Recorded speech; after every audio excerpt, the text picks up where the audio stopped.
Welcome, ladies and gentlemen. This is Dave Jackson and Joe Severy at the Collins Pearly Sports Complex. We are looking at our Comets facing off against the U-32 Raiders. Good evening, ladies and gentlemen. Welcome. John Coffey will be doing a team lineups right now. For tonight's game between visiting U-32 and your BFA Comets. Please remember there's no smoking anywhere on school grounds. Students are reminded that they must stay in the building during the game or lose their ability to re-enter the contest once they leave. BFA and our opponents tonight remind participants and spectators of the requirement to behave in a respectful manner. U-32 Raiders are going to be playing in the, I like their uniforms, the navy, and the home ones are really nice with the silver. They almost look purple from up here. Yeah, it's got the yeah, a little bit. It's got like a navy purplish color like to it. Like a royale. I don't know if it's royal. We'll have to dive deep into the. When they get closer, I'll see. Comets wearing the white Believe jerseys. Donated a few years back by Kevin Smith. Thank you, Kevin.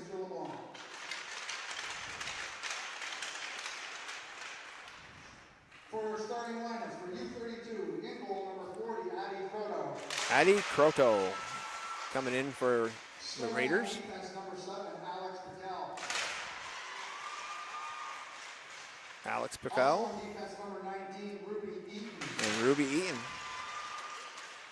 on the blue line for the Raiders. Starting number 2, Kaylin Miller. Starting in left wing number 21, Hannah Drury. Hannah Drury on the other wing. And on right wing number 15, Grace Lagerstedt. And Grace Lagerstedt. Teammate of Aaron's, my daughter, will be the goalie for the Comets in the Shamrocks. Hannah's got some Dynamo gloves still on. Hannah gets a lot of goals I'm seeing on some Instagram posts. Aaron Jackson starting in net for the Comets. On defense, number 7, Jillian Smith. Jillian Smith rolling in on the blue line in front of her. On defense, number 9, Isabel Stewart. Isabel Stewart, 9, freshman. Number 3, Chatham Brulette. Chatham Brulette, another strong freshman, number 3. I just saw her dad as I walked up. We're not going to talk about him. He goes, Callie Cushion on the wing. He goes, I apologize in advance. I'm sorry for whatever I've done to you, Joe. Look at Gabby Frady's. Gabby's having a heck of a year. Did you get the puppy yet? No, I don't know. I haven't heard. I have to talk to Mom. You're welcome to please rise and move your hands for the playing of our national anthem.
Another beautiful, strong rendition of the Star Spangled Banner by our lovely Comets. They weren't as loud as I've heard them before. Well, you had to take your headset off, Joe. No, I still could hear them because you had your mic right over there. They weren't that loud like normal. Well, I had my volume down. Oh, all right. So we got a big shout out. Tanya Storms, that's an S on the end of it, has a birthday today, and I believe she's 27.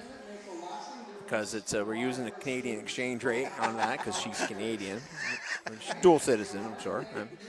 But Tanya is also the main dish, is what I call her, the main dish, because she's in charge of all the parent chats. She keeps everybody in a line. No one does a thing unless it goes through Tanya first. And God bless her. Thank you, Tanya, for all your hard work. You're just saving Dave a bunch of headache. It's all figured out for him. That way he just does it. It's just like I tell my wife, just tell me. Tell me where to go, what to pick up. And I'll be there. And I'm there. I'm that guy. Before the game gets rolling here, they take a little picture. I'm going to reach out for our sponsors because I have a hard time once the game starts. It gets really fast. But let's take a moment to thank our community sponsors that make our live sports coverage possible. Splish Splash Clean and Clear, Northwestern Rehab Services, Notch Vermont, My Healthy Vermont, JC Image, Union Bank, Stone's Auto Repair in St. Albans East Fairfield, and Colin Purley Sports and Fitness Center. If your business would like to help sponsor our live coverage, please reach out to Paul Snyder at Northwest Access TV. Check out their website for more details, northwestaccess.tv. We'd also like to thank Northwestern Council and Support Services and Afterglow Foundation. The two organizations have been working to prevent suicide deaths in our community. And if you're concerned about yourself or a loved one, there are people in our community that can help. Reach out to NCSS 24 hours a day, 7 days a week on its confidential emergency service line, 802-524-6554. Then press 1. Or you can always just call, text 988. One call, text, or chat could save a life. Wonderful, beautiful, snowy day. I believe I got another 4 to 6 inches up in the Berg. Yeah, it snowed pretty good all day. It stopped there for maybe 20 minutes, and then it started snowing again in Highgate. You go home and you pop up like the Franklin County fire alerts on Facebook, and you'll see all the people that still need to learn how to drive. See, I have a 13-year-old, so I don't have to do any snow blowing or shoveling or anything. I saved it for him when he got home from school. That's my therapy. And he does it now. Four-wheeler with a plow, and it's just therapy. That's what he mentioned on the way here. Chad Burlett ties up the draw long enough. It pops back down to Stewart. Stewart across the red line, getting pressured there by number 21, Jury. Puck gets sent in behind the net. Pickle going in the corner. Frades goes with it and comes out with the puck, throws it behind the net. Nice little pass to Cushing. Cushing pushes it out to Chatham, but gets by her. Looks like Jury's coming out with the puck, trying to get by Smith. Smith just runs her out of room. Great back check by Frades to pick it up and throw it back out of the zone. Frades has been having wheels the last few games for sure. Those are puppy legs right there, right? Yeah. Sent around the back of the net, going to be picked up by a pinching Smith. Smith diving deep in the corner, throws it out in front of the net. Kicks back to Stewart, who's trying to do a one-timer, but who's tied up by Grace Lingerstad. Puck up to I believe that's, who is that over there? That's Stewart playing up. Brulette drop back to cover. Touch pass up. Great job pinching in by Covey to keep it in, but it goes off a body and into the Comet bench. Going to have a little line change now. So no shots. A lot of opportunities. Comet's throwing some pucks out in front of the net. No one could really settle it to get the shot off. The passes just were a couple inches away from hitting a stick and putting it on net. Yeah, they're going to get there. Good early start. Nice draw by Marm again. Back to Castor. Castor throwing it up the boards, but it's going to be peeled off the boards. A shot towards Jackson, who gloves it to the corner. Shot taken by Tringe, Emily Tringe. Comet's coming out with it. Good pressure by the Raiders, but Lily Ferraro's just too strong. Pass it over to Kucher. Kucher hit top bar. Hard. Did that come off of Croto's stick, or did that go right up? I think that went right up. It was hard to tell from this angle, but that thing hit the crossbar and went in. Michaela Kucher back after a few games off. They're suffering with a concussion. A great way to start it. Opening goal. Good pass by Ferraro. Ferraro was did all the labor on that one coming in from the She does a lot of labor lately, it seems like. She's a strong girl. She good taken down in Barry there. She's off for a few shifts. Good to see her back out there. Good draw by Parent. Back to Jillian Matthews. Matthews off the boards, chipping it over to Kate Storms, daughter of the birthday girl. Tanya's only asking Kate to get a goal tonight. Not much of a present. No. But, I mean, it'll mean a lot to her. Good. Here's Kate going to make an attempt over there. Intercepting a pass. Kicks it back into the zone. thrown back out by U-32, and Addie Parent's pushing it in. Now Jillian Smith throws one in, and that slides by Croto and in for the second goal of the game. Innocent dump in by Matthews, but you never know. Low shot. Put it on net. Put it on net. That was just inside the far post. I don't know if. I think Addie kind of got a little screen on that shot. Yeah, I don't know if she could see it. Low. Those are the best kind of shots. If you got It was right on the ice. Yeah. Perfect. And that just ducked in. We got Marley Johnson looked like she was up there for that face-off, and she's moved up to the forward for this game. No, I'm sorry, that wasn't Marley. I'll get my numbers here again. She's changed her number. That was Marley. Last year she was 20. U-32 throwing it out. It's going to be picked up by number 21, Jury. Jury crossing the blue line. Throws one in at Jackson. Goes a little wide. Back up the boards. Pinched in by number 7, Pickle. Picked up by Jury again. Top of the line. She's going to fire another one into the Jillian Smith's leg. Bounces to the corner. Bounces it past Smith. Jury's coming out of the corner with it. Looking up. She opts to hold on to it. Crossing the blue line. Going right back in for another shot through the middle. Back in towards Jackson. And that's in. Yep, snuck through. Yeah, a little backhand shot. Goes over Jackson's stick, rolls over the leg, and just crawled into the goal line. Ref's right there on the line for the call. She saw it. Aaron tried pulling it back out. Mother taught her that trick. I'd go somewhere, but we're on Family Network. We're a Family Network, yeah. But Croto, Drury was just, she was going to make that shot happen, whether Yeah, no, she's a workhorse for U-32. 2-1 game right now. 12 minutes into the first. You got Chad Brulette going in the corner of the puck. Shadowed over there by Covey. Goes around the net, drop passes the Cushion. Cushion touch pass over to Frades, gets past Frades. Can be picked up by 17, Pembroke. Up ice to 23, Crookshank. There's 2 Crookshanks, Paige and Gabby. Now you're going to picked up by 22, Tringe, Emily Tringe. Passes back to her D. Covey goes across ice looking for Crookshank. Bounces past her and picked up by Castor. Castor goes down low. Nice pass across and beautiful shot right there. Castor shoots it across the front of the crease, and that was Gabby Frades and just roofs a hard She's got to be close shot. to the puppy. That puppy's got to be, it's got to be here. Gavin, if you can hear, you're probably not listening, but I'm going to find out. You're in the corner. Great pass by Castor on a pinch. And She did a nice job pinching shot. in, timed it right. Addie Croto is going to have a real busy night. The girls are really getting the net. Draw one by Miller. Push back to number 14, Gabby Crookshank. Gabby gets it up ice, but now it's into the common zone. Good job by Grace Langerstedt. Just fending off 3 Comets in the corner with the puck. She's all by herself. Puck comes back to the point.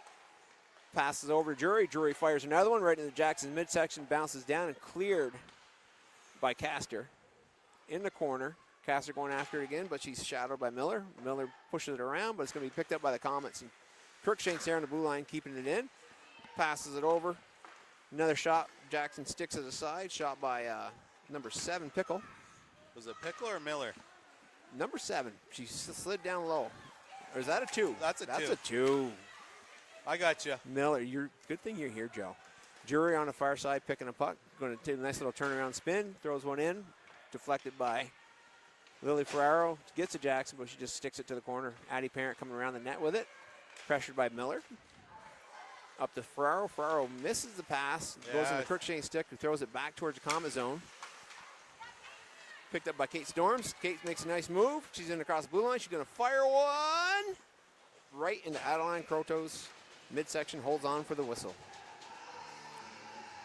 3-1. Quick game. Yeah, no, it's going by quick. Aaron can throw away her dreams of 3 straight shutouts early and just concentrate on playing. Yeah. Back. Hey, it happens. It happens. Fitzgerald throws one glove hand, knocked down by Croto. Sometimes the puck has eyes. Those are the shots that really get you. They're not the harmless, soft shots, the little edge on it. Those are the ones that always bug a goalie the whole game. Yeah. They sit there and just linger. She's got a memory like her father. Short, does it. Well, that's what you need as a goalie. Yeah.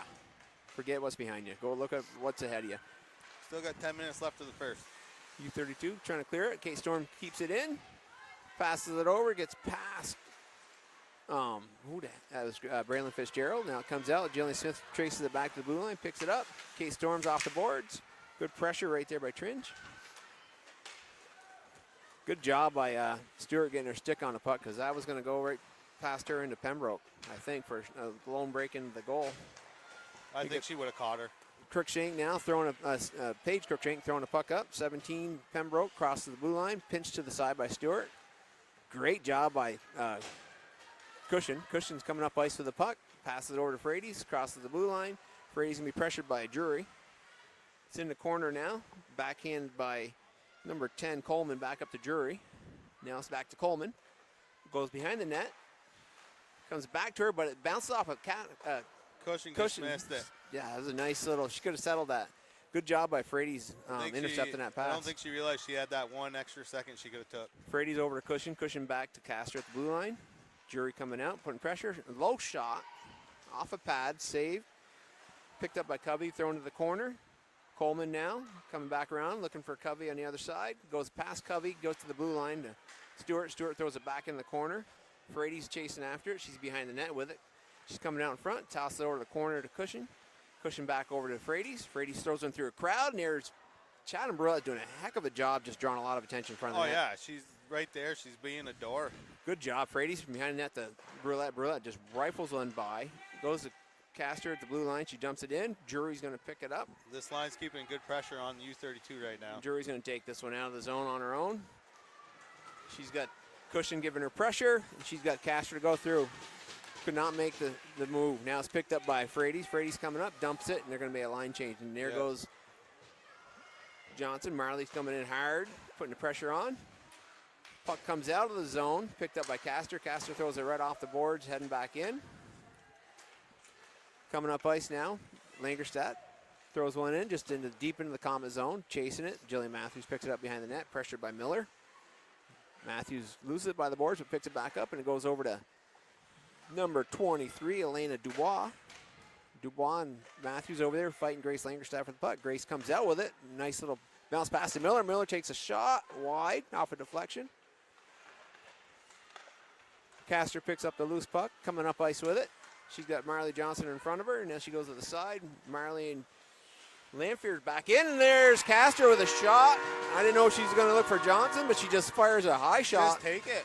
Take it to the net. Everything's going up high. I just went over Addie's head as she dropped down in the butterfly. Do the girls look at video? They do look at video. They turn the. I don't know if it's true, but rumor has it they turn off the sound when I'm announcing. Well, I probably would too. I do too. I can't chastise them for that. And I think it is Dubois. Dubois. Dubois just got that nice It's that French roll. name. If I am correct, her father was a cop in Swanton. A little quinky dink here. Number 4, Castor scores the 4th goal of the game. Huh? Look at that. Look at that. Puck's in a corner here. We got pressure here by number 22. Tringe, Emily Tringe, picked up by the Comets, though. D to D, thrown out of the zone by Jillian Smith. Covey throws it back up. Crookshank, Page comes in with it, passes it over, looking for number 17, Pembroke. Puck is bouncing around top of blue line. The Comets get control of it. Storms over to number 20, Kucher. I'll help you out, Dave. I'm losing my recall because she missed 2 games. Michaela Kucher, 20. Picked up by Stewart, goes around the net, pressured by number 22, Emily Tringe. Rotates, comes back the other way. Now she's got number 17, Pembroke, Chloe in on her. Oh, that took a bad bounce off the boards. Looking for Lily Ferraro off the boards, but she comes back, backtracks it, backhands it over, hits Parent, center ice. Loses it, and Drury's there putting pressure on Parent, but Parent has it back. Making space for herself. She chips it in off the boards, following her own pass, right to herself. She's in the corner with it. Gabby Crookshank and number 17, Pembroke, putting pressure on. It comes to the blue line, sent back in by Stewart. Fitzgerald just missed the net wide. coming back up ice, and here we go. We got Jury, got a little room here. Nope, gets past her. Jillian Smith pokes it back the other way. Braylon Fitzgerald picks it up, backhands it towards the U-32 zone. Gabby Cruikshank throwing it up the boards. Braylon Fitzgerald keeps it in. That was offsides. Close, but offsides. Was it Chatham over here? Yeah. Okay. I thought her dad knew what offsides was. Brad doesn't know? No. No. That's probably, Heidi's probably going to have to explain. We can't blame that on Chatham. No, you got to. Her grandfather's down in Florida and grandma watching this game, and I mean, I bet they're blaming Brad for that too. Here we go. I mean, I would. Puck is dumped in. Chatham's giving pressure, but it gets poked back up past Castor. Comes out, and we got Jury here. Got Jillian Matthews, and she's got her turned around. Hard to find the puck. Check. Good job by Jillian just to slow her down. The puck is sent out by the Comets. It's going to be icing. A lot of people. I've seen a lot of strange things happen. And the U-32 goalie never moved on that icing. I've seen a puck hit a pile of snow and go towards the net and go in. Yeah. There's some snow out there already. Roulette on the draw, wins it over. Matthews up ice. She's got Gabby Frades. Gabby loses at the blue line, but pushed back in by Coleman. A little collision there with Miller and Frades, but here comes Jury. Jury's got a nice little good hands. Yeah, she has a nice shot.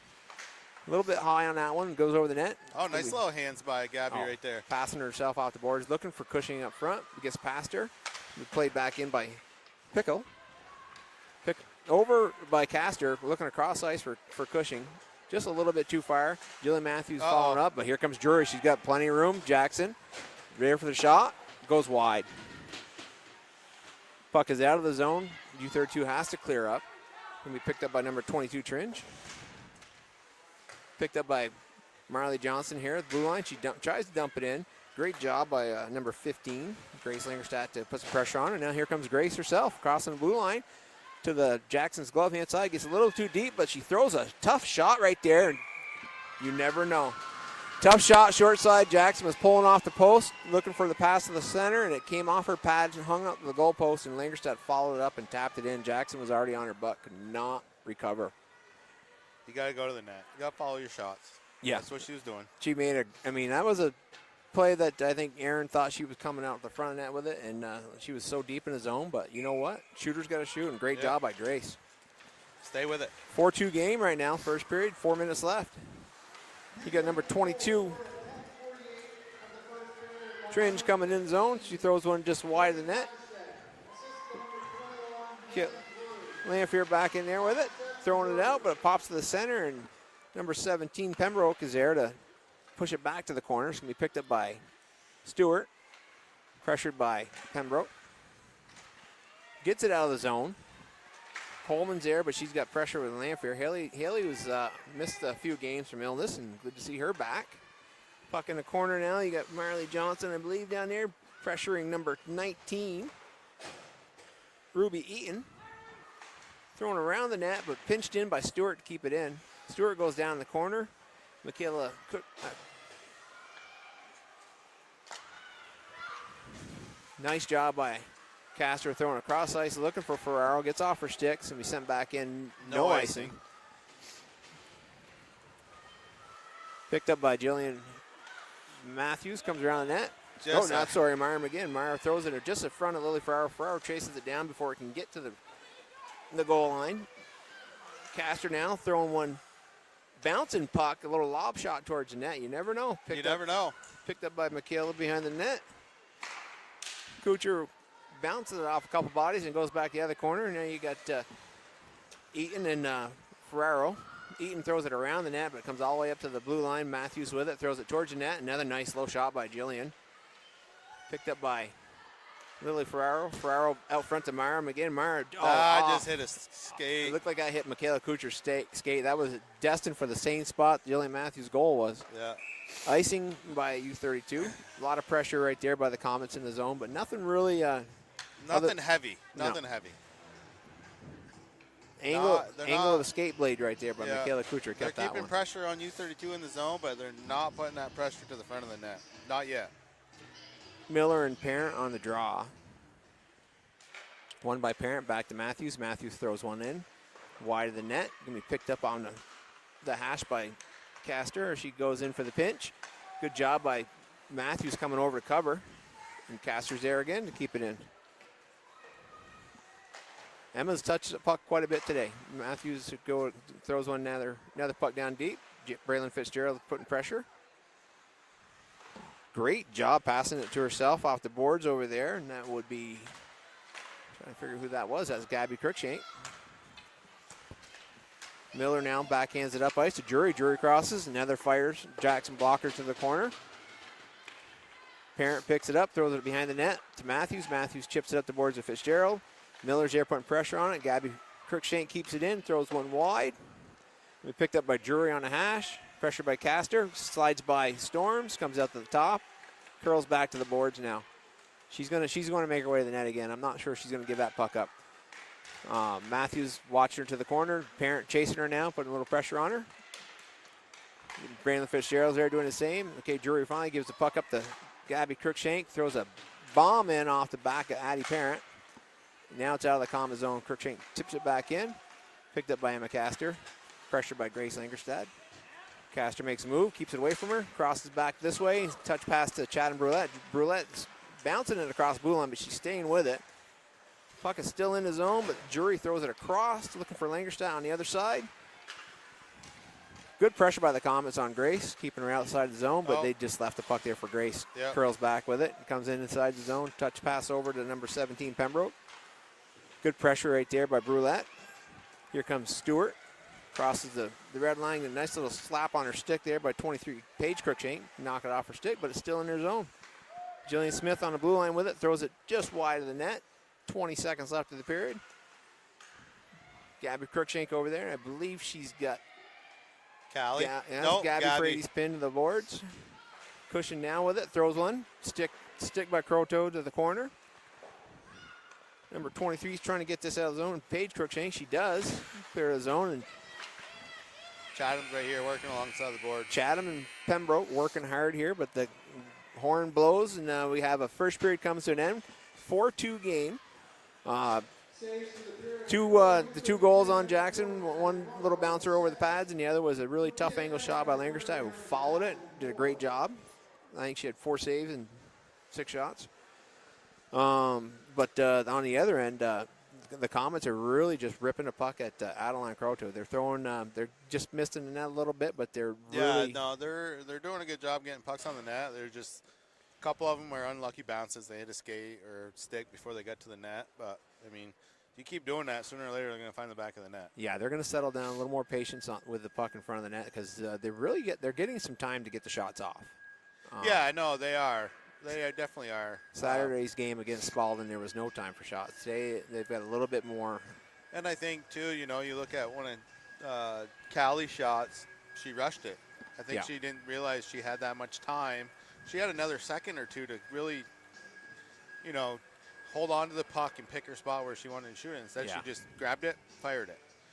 Nothing wrong with that neither, but if you have those extra seconds, pick that corner, pick that low angle, Yeah, right now on defensive end, the Comets have basically, I think they just keep Hannah Drury wide and just stay on her. She tends to hold on to the puck a little longer. Lingerstad, that's Grace is Grace is a very strong player, and she's going to get the puck to the net too. Yep. But those are the two ones that really kind of make you nervous as they come into the zone.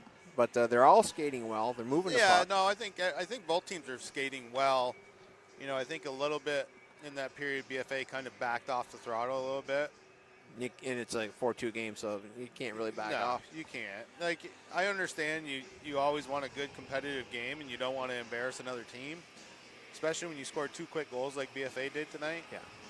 But you got to keep on it. You can't let off and expect it to go easy and no bad breakdowns. Well, look, now we're at 4-2 first period. Yeah, bounce the puck and anything can happen. Right. So we're going to take a little break, folks, as the Zamboni runs around the ice here and makes it nice and shiny.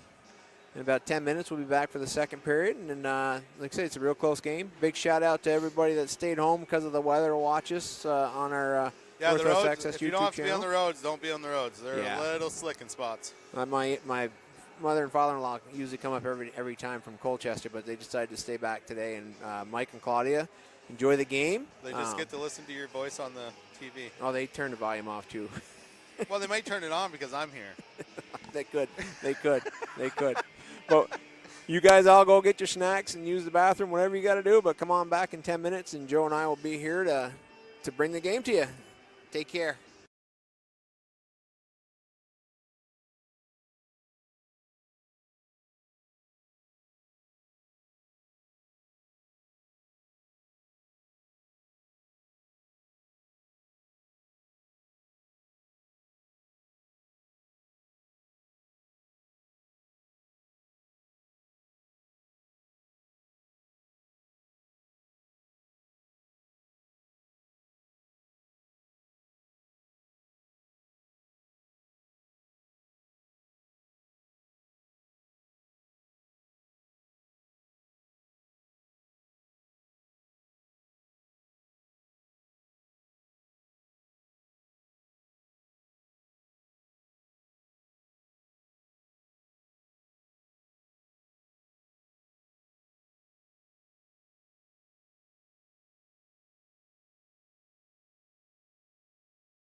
Welcome back to the second period. Joe Severy and Dave Jackson coming at you, calling the Comets versus the U-32 Raiders. 4-2 game after one. Couple bouncing pucks on a Comet end, ended up with pucks in the net, and that's why you got to shoot. We got a little water bottle handoff here. Yeah. Hannah Drury coming into the Comet zone. Another shout out here to our sponsors before we get rolling. Let's take a moment to thank our community sponsors that make our live sports coverage possible. Splish Splash Clean and Clear, Northwestern Rehab Services, Notch Vermont, My Healthy Vermont, JC Image, Union Bank, Stone's Auto Repair with St. Albans East Fairfield, and Collins Pearly Sports and Fitness Center. If your business would like to help sponsor our live coverage, please reach out to Paul Snyder at Northwest Access TV. Check out their website for more details, northwestaccess.tv. We also like to thank Northwestern Counseling and Support Services and the Afterglow Foundation. The two organizations have been working to prevent suicide deaths in our community. And if you're concerned about yourself or a loved one, there are people in our community that can help. Reach out to NCSS 24 hours a day, 7 days a week on its confidential emergency service line, 802-524-6554, then press 1. Or you can also just call or text 988. One call, text, or chat can save a life. All right, coming out here for the Raiders, you've got Miller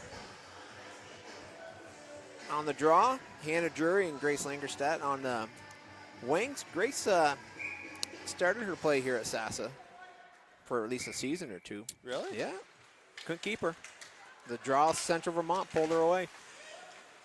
Stewart coming in after the face-off, pulling it deep into the zone. Myra McGinn right there, takes one shot off a pad, comes back to her, shoots again off a pad. McGinn picks it up, throws it back out. No, excuse me, that wasn't McGinn. That was Kucher. Throws it back to McGinn, but gets tossed back in front of the net. Going to be picked up by number 7, Pickle. Goes behind the net with it, bounces it up the boards to Langerstadt. Pressured by Stewart. Grace still in a corner with it, bounces it off the boards to herself. Steps past Stewart, but pressured by Kucher and Stewart, and gets back into the corner with it with Stewart.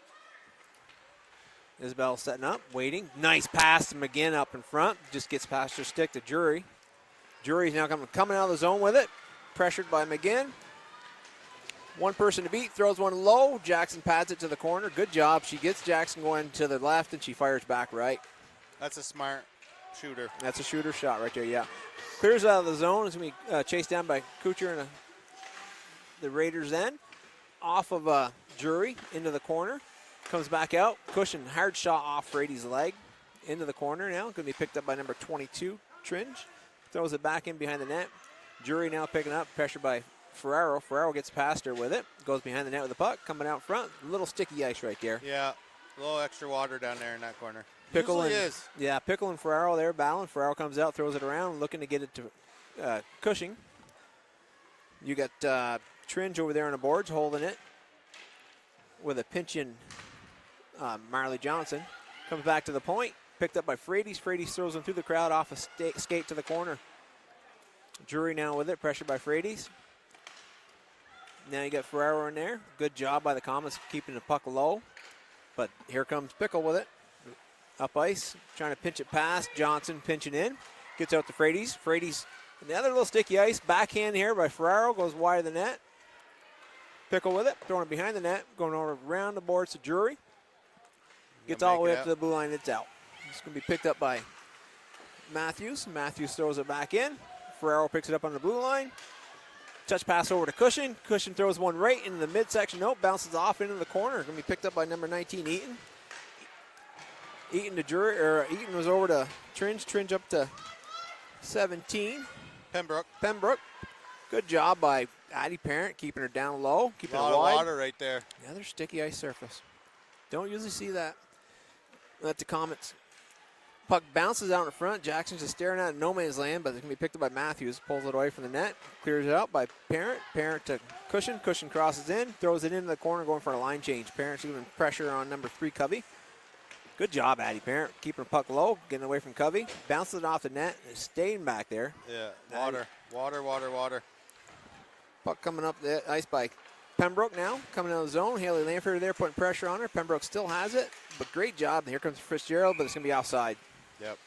Lamphere got kind of pushed into the zone a little bit. She get pushed in, or her tangling? Well, her tangling, yeah. Her tangling up caused her to go offside. That would be what it was. Yeah. Yeah, because that's a Lamphere. I mean, they know offside. Yeah. I mean, yeah. Brad wasn't involved with that one. No.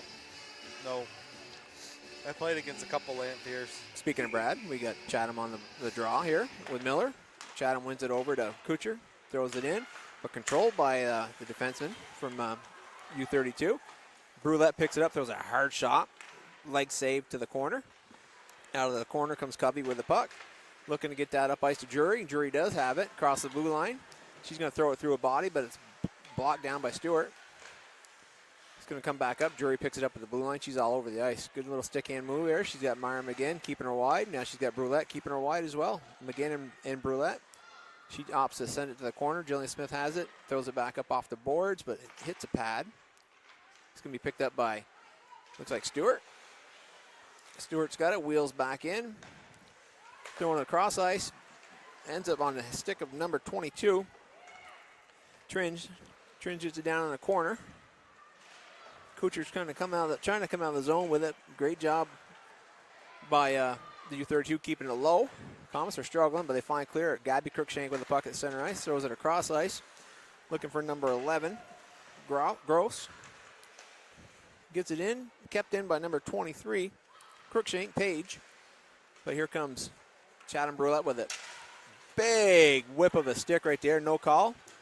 On number 22 on Chatham. Took her off the puck a little bit, but she was able to recover. Usually when you see a swing of a stick like that and you hear that noise, Tringe just trying to put a little lumber. She's putting a lumber on Chatham's stick, not on the body. Stick on stick. Sometimes it gets called. It probably would have got called if Chatham dropped her stick. Some refs call by the noise. Yeah. They hear the sound. But not the guys we got today. Draw thrown out in front of Crow 2, but it's backhanded up ice by number 23, Cruikshank, Page. Staying in the corner now. Ferraro's giving pressure. Lily comes out, tries to throw it in front, goes off a pad. It's going to be picked up by number 10, Coleman. Gabby putting pressure on. Held in by Kuchar. Good. That was a caster with a pinch. Great. The Comet defense have no fear of pinching. Puck is thrown the length of the ice. It's going to be icing. Yeah, they've been doing the last couple games. Well, I wasn't at the Spalding game, but all year long they've been going low, right down below the hash. But if you're, the team we're playing down the road, they don't pinch at all. If you're watching this video for scouting reasons, we don't want to give away any tricks. Gabby Frady's on a draw. Gets it back to Ferraro. Bounces past her stick. Matthews is there to help her. Now, oh boy, Matthews is looking for a defensive partner, but it's Hannah Drury instead. Drury crosses in, fires one over Jackson's head. Oh, I bet Jillian wants that pass back. She put her hand on her face. Oh, Hannah Drury could not have been sitting in a better spot. No. Matthews coming out of the zone with it. Off a stick. It does clear. Going to be picked up by Gabby Frady's. Frady's throwing across ice to Cushing. Bounces off Cushing, picked up by Langerstadt. Grace crosses the blue line. Taken wide, throws one just wide of the net. Back across direction again. Going to be Gabby Frady's coming out of the ice. Pressure by Hannah Drury. She passes it over to Lily Ferraro. Ferraro's got some steam. Coming in low, throws a high shot. Glove save by Croteau. Holds on for the whistle. I'm wondering if Drury just made a little bit of a sound for Matthews to think it was her partner calling for it. They're watching the Comets. They're obviously seeing some scouting, and they know where to position themselves. Most definitely. But, you don't usually see that from Matthews. Not there. Usually she's aware of where her D partner is. So that's why I'm wondering if there's maybe just a hey. A little call out. Yeah. You got Covey coming behind the net with the puck, trying to kick it out, but Marley Johnson throws one over the net. Comes out of the zone. It's going to be picked up by number 17, Pembroke. Pembroke gets it up in the zone, but that was Addie Parent there, taking a puck off her stick. Here comes Marley Johnson with it. Got some steam. She's got two Comets with her. Kate Storms now in the corner with it. Covey giving her pressure. Storms throws it through Covey's legs, goes behind the net with it. Looking for somebody, and she finds Braylon Fitzgerald. Fitzgerald's pressured by Pembroke. Good job by Pembroke. Comes to the blue line here. Kept in by, looks like Stewart. Fitzgerald trying to step around Pembroke again. Throws one, right across the front of the net. The crease. Nobody there. Goes back in the corner. Fitzgerald back out, throws it out front, gets the parent at the blue line. She steps in, throws one in. Covey picks it up. A lot of bodies banging close. Oh, just there's a penalty. That was an inadvertent trip right there. Yeah. As like there's a lot of bodies in there. People are trying to skate in areas that just didn't have the room. And They're getting into the busy areas. Fitzgerald skated. Look at what's it would be Covey, Madeline Covey coming to the box with her hands out like, what I do. When you did nothing, Madeline. Braylon Fitzgerald skated into your stick and wrapped it up in her legs and tripped. Yep. That's what happens when you travel back with the puck into busy areas. Yeah, first power play of the game, and the U-32 Raiders smartly clear it, send it length of the ice, and you got Stewart going back. Jackson steps out of the net to stop it behind the net. Hander Drury's there putting pressure. Up to Cushing. Cushing throws it across ice to Frady's. Frady's now picks it up into the blue line, takes it wide. Good job right there by number 14, Gabby Cruikshank, putting a stick on it. Drury now pressured, but the puck is thrown in off of the leg and behind the net. Picked up by number 7, Pickle. Bounces to the front of the net. Good job by Croto to keep it out of the net. Hit the ref. Ref pinched in on that one. Drury's coming up. She's got Chatham Brulette. Oh, Chatham just playing a little bit of a distraction mode. Yeah. Hannah wasn't going to have any of it. Put her stick up into her face and skated by. Stewart coming up ice. She's got looking for Fraze. Just goes a little long. Grace Lingerstadt takes it and throws it back in. Brulette throws one across ice looking for Cushing. Gets past her. The Comets are not. Be poised. They got to be poised. They got to skate one in. Someone can skate the puck in and set it up. Is what they need. And right now, U-32 is doing a great job keeping them out. 50 seconds left in the period. Puck over to Stewart here from Cushing. Stewart skates in. She's just going to fire one off a blocker into the corner. Picked up by Stewart on her own shot. Comes out behind the net. Sends one up in front, but it's going to be intercepted by Hannah Drury. Hannah just throws it the length of the ice. Jackson tracks it to the corner. Langerstadt's here putting pressure on Meyer McGinn. Meyer does a nice job setting that turn up. Coming up ice with the puck. Pushes it over to Cushing. Cushing picks it up. Skating in. She's pressured by number 2, Miller. Cushing gets down the hash, stops, turns back, sends it back to Stewart. Stewart throws one in. Crow 2 gloves it and hangs on to it. They got to set the power play up, and they're just not wanting to. They're not being poised with the puck on the power play. They're trying to rush everything, and when you rush everything, you turn the puck over. Your opposing can just ice the puck. I'm ready to call an umbrella. I know how to work it. Or do an overload. Do an overload. Focus on one side. Do an overload on one side. It comes with age right now, and you got Pickle takes it, throws it around, trying to clear it, but it bounces back to the front. And Lanfear's right there with Cruikshank, Gabby. Now Gabby's behind the net, battling out with Kucher, another strong girl. Gabby Cruikshank has it, throws it over a bunch of bodies right on Jackson's pad, the length of the ice. She had number 17 just coming out of the box right there, coming off the bench, Pembroke, and if Gabby would have seen her, she probably would have feathered that pass down a little bit. And I think. And at that point, she's clearing. Yeah, she didn't know that Pembroke was coming off the bench after that. McGinn wins a draw. Finally kill over. But good job by Miller. And Tringe putting the puck in the corner here. McGinn goes down deep, trying to help Matthews out with it. Up the boards with it. Looking to get it up the boards, but it comes back out in front of the net. Shot just wide of the net by Pembroke off a couple bodies. Puck up to Lanfear. Lanfear one touches it past number 10, Coleman. But it's picked up by number 3, Covey. Covey comes up ice, gets into the Comet zone, makes a little move, but loses the puck back out of the zone, goes back and picks it up. Trying to throw it in deep, but it's going to be picked up by McGinn. McGinn coming up ice. She's got Lanfear up in front. Lanfear's crossing blue line. Everyone else is going for a line change. Lanfear throws it over the net. She's giving chase. It's Coleman with it. Now she's behind the net. Her and Coleman both go to the ice, and Addie Parent goes in to help, but Coleman's able to stick it away. Now it comes back to Coleman from number 22, Tringe. Throwing it up ice, gets by some bodies, it clears the zone, and Matthews has got to watch out because Jury's right on her 6. Jury's doing a great job putting pressure on Matthews. The puck comes clear. It's going to be bounced out to the blue line. A pinching defenseman, number 3. Covey just throws it wide of the net, and now it comes out, and Kate Storms is on her horse. Kate's got some legs, and she wants to stretch them out. Good job by number 10, Coleman, to keep her away. Drury picks a loose puck up and gets it out of the zone, throws it up to Lingerstadt, and she's battling Jillian Matthews. Matthews ends up getting it and pushing it back towards the U-32 zone. Drury throws one in off a pad, bounces off Addie Parent's leg, goes to Jillian Smith. Smith is trying to clear it up ice. Pressured right there by number 22, Tringe. And is it going to clear? No. Langerstad beats it to the blue line and throws it back in, but it's stopped again by the Comets. Matthews throws it length of the ice. Great hustle right there by number 3, Covey, keeping Kate Storms away from that. Jury's now coming up the far boards with it, but pinching Comet defenseman keeps it in. That's on the verge of a hold. Pickle throws it around the boards, try to clear, but Marley Johnson's there to keep it in. Langerstaff there, and Johnson. Now Ferraro. Great job, good pass by Paige Crookshank up to Hannah Drury, but Hannah could not get past Jillian Smith off of Jackson's pad to the corner. Drury just backhands it to the center ice, picked up by Langerstad, throws it wide of the net. Great opportunities here by U-32. They put some pressure. They're creating their opportunities. Here comes Frades looking up ice. She's got Cushion. Cushion splitting the D. Just she could have handled that pass a little cleaner. She was in on her own. Cushion comes out of the corner with the puck, looking for somebody. Touch pass to Frades. Frades just turns and whips. Nice shot by Frades. Yeah. Good look by Cushion, finding Frades, who's being left behind the play as she skated away, and she just those two have been working good the last couple of years together. That whole line is really diving in together. We got a couple different configurations out there right now.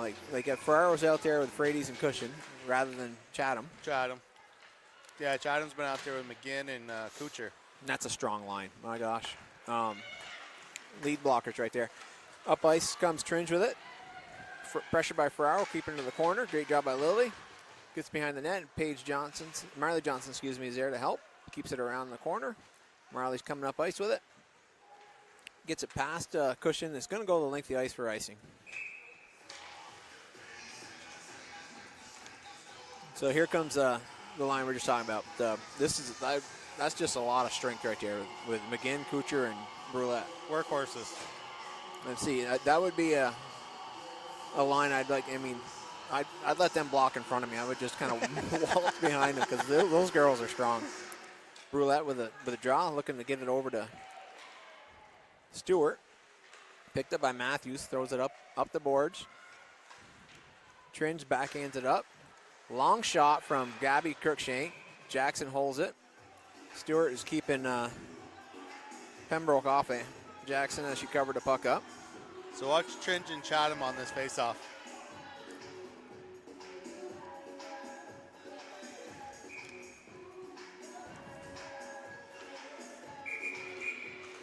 We got something going on here down below on the scoreboard.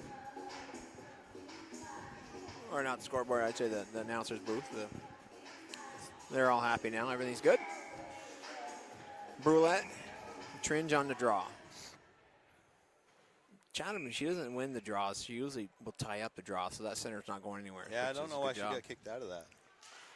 McGinn drops in. Wins it over to Stewart. Stewart goes back behind the net with it. Great job by Stewart. Oh, boy, I spoke too soon. She tried to cut up the middle and intercepted by Tringe. Tringe throws a quick shot just wide of the net. Puck is still bouncing out in front. Gabby Kirkshank on the blue line.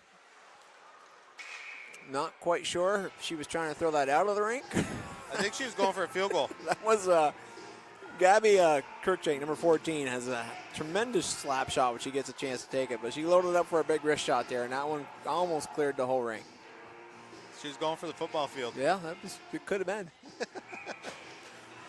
Face off in the Comet zone. Tringe has been out there for like the last 4 draws. This time with the parent. Tringe now with the puck. Loses an edge, goes down. Picked up by Stewart. Trying to get past number 7. Pickle, but Pickle pinched in, kept it low. Parent just throwing it around up the boards. Gets clear. Fitzgerald, I should say, excuse me. Comes out of the zone. It's been picked up by Hannah Drury right at the center ice. Does a little wheel. Backs into her own zone. Storm's putting pressure on her. Throws it up ice to Langerstad. Langerstad loses it over to, looks like, is that Ferraro? Oh, no, that's Stewart, excuse me. Stewart up ice to Storm. Storms touches it over to Fitzgerald. Fitzgerald just dumps it in. Going to be picked up by number 3, Covey. Covey comes up the boards with it, but a pinching Matthews there. The puck does come out of the zone. Stewart picks it up at center ice. A lot of bodies here below us. Addie Parent and Tringe battling here at center ice. Puck still loose. Got Langerstad and Drury with Fitzgerald. Stewart steps in and pokes it towards the U-32 zone. The U-32 ends up throwing it back the length of the ice. 50 seconds left in this period. This period has gone by fast. Not a lot of whistles. Jury pinches in, keeps that low. Her and Parent in the corner now, touches it up. Kate Storms is over there with Langerstadt. Storms is trying to, she gets it off her body. She's got some room. She's got Fitzgerald to her left. She's looking to drop to Fitzgerald. Fitzgerald back to Storms, off her stick. Stewart's pinching down low. Castor now sneaking in off a bounce puck. Throws it in deep. Line change, Frady's in there putting pressure on Jury. On the boards is Frady's, Jury, and Ferraro. Pembroke coming in to help. We got 15 seconds left. Or Pickle, excuse me, coming in to help. Out of the fray comes Gabby Frady's. Gabby coming out of behind the net, curling in front. She's going to let one go. Not enough on it. Good job by number 7, Pickle, keeping Frady's from loading up. Puck comes back to the blue line, but it bounces off Castor's stick, and that'll be it for the second period. No scores. That period went by quick. No scores in that period. No, U-32 kept the Comets at bay, and the Comets didn't really put any pressure on when they had that power play. Yep. So the game stays at 4-2.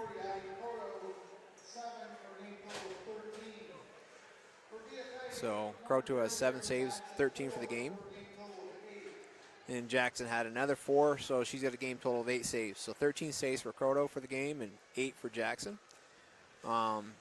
Definitely a fast period, not a lot of whistles. Yeah, not a lot of whistles. We had maybe 1 icing, 1 offsides or 2 offsides, and then that power play. Everything else was spent going back and forth. Comets had the only chance for the power play, and they still have yet to figure that power play out. I think on this particular night, someone just needed to take charge, like you said, skate the puck in, get it set up, skate it down and low. Because U-32 is going to play the box. They're not going to send you, if you're going to skate it in, they may put a little pressure on you, but they're going to stay back and play the box. Right. Set it up, get everybody in the zone where they need to be, focus on that, do it that way. They got to set, they're trying to run the traditional umbrella, but they're having a hard time setting the umbrella up top. And that's where your fail-safe is, where you can get the puck back and spread it out. Right, and I think that's where they probably should, not going to tell Coach Coffey what to do. Nope. They've been doing this for many years, and that's why they're coaching. We're announcing. Yeah. But it might not hurt to change things up and just see what happens in a practice with like an overload or something different, just to see if it's going to work for your team. Just because you try it doesn't mean it's going to work. But if you do it in practice and you try it in practice, you see what could work. Maybe you make a change for one power play unit and not the other power play unit. Right. But we'll see. We'll see if we'll get an opportunity in the third period. It's still a very close game. It's anybody's game. It's anybody's game. It's literally U-32 is 1 bounce away from making it a 1-goal game. Yeah. Comets could probably bury this game if they wanted to. They just need a little more poise with the puck. I felt like that second period, they had nerves in the second period for some reason. Like they weren't sure what to do with it when they got it in the zone. I think U-32 has done a better job to tighten up in front. Definitely. I mean, the goalie made a save, and you had 3 U-32 players hovering her to make sure no one came in and poked at her. They took away the easy stuff that was there in the first period, so it was good job by the coaching staff for U-32 making some adjustments.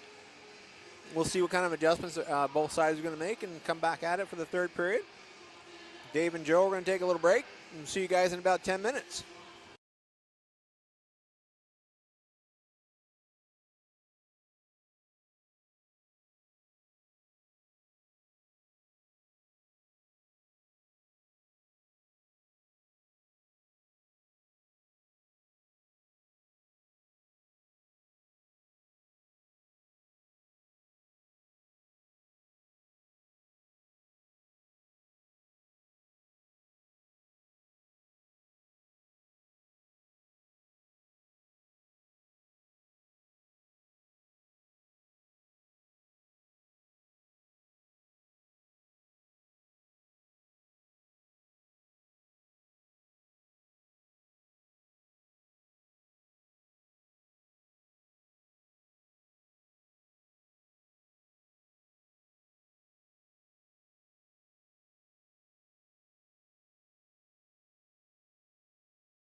Welcome back to the third period of a 4-2 shootout between the Comets and the U-32 Raiders. A great game. Last period seemed like it just started and ended at the same moment. It was so fast. Yeah, no whistles. Well, hardly any whistles. One penalty, maybe one icing, and one offsides, and that's about it. Yeah.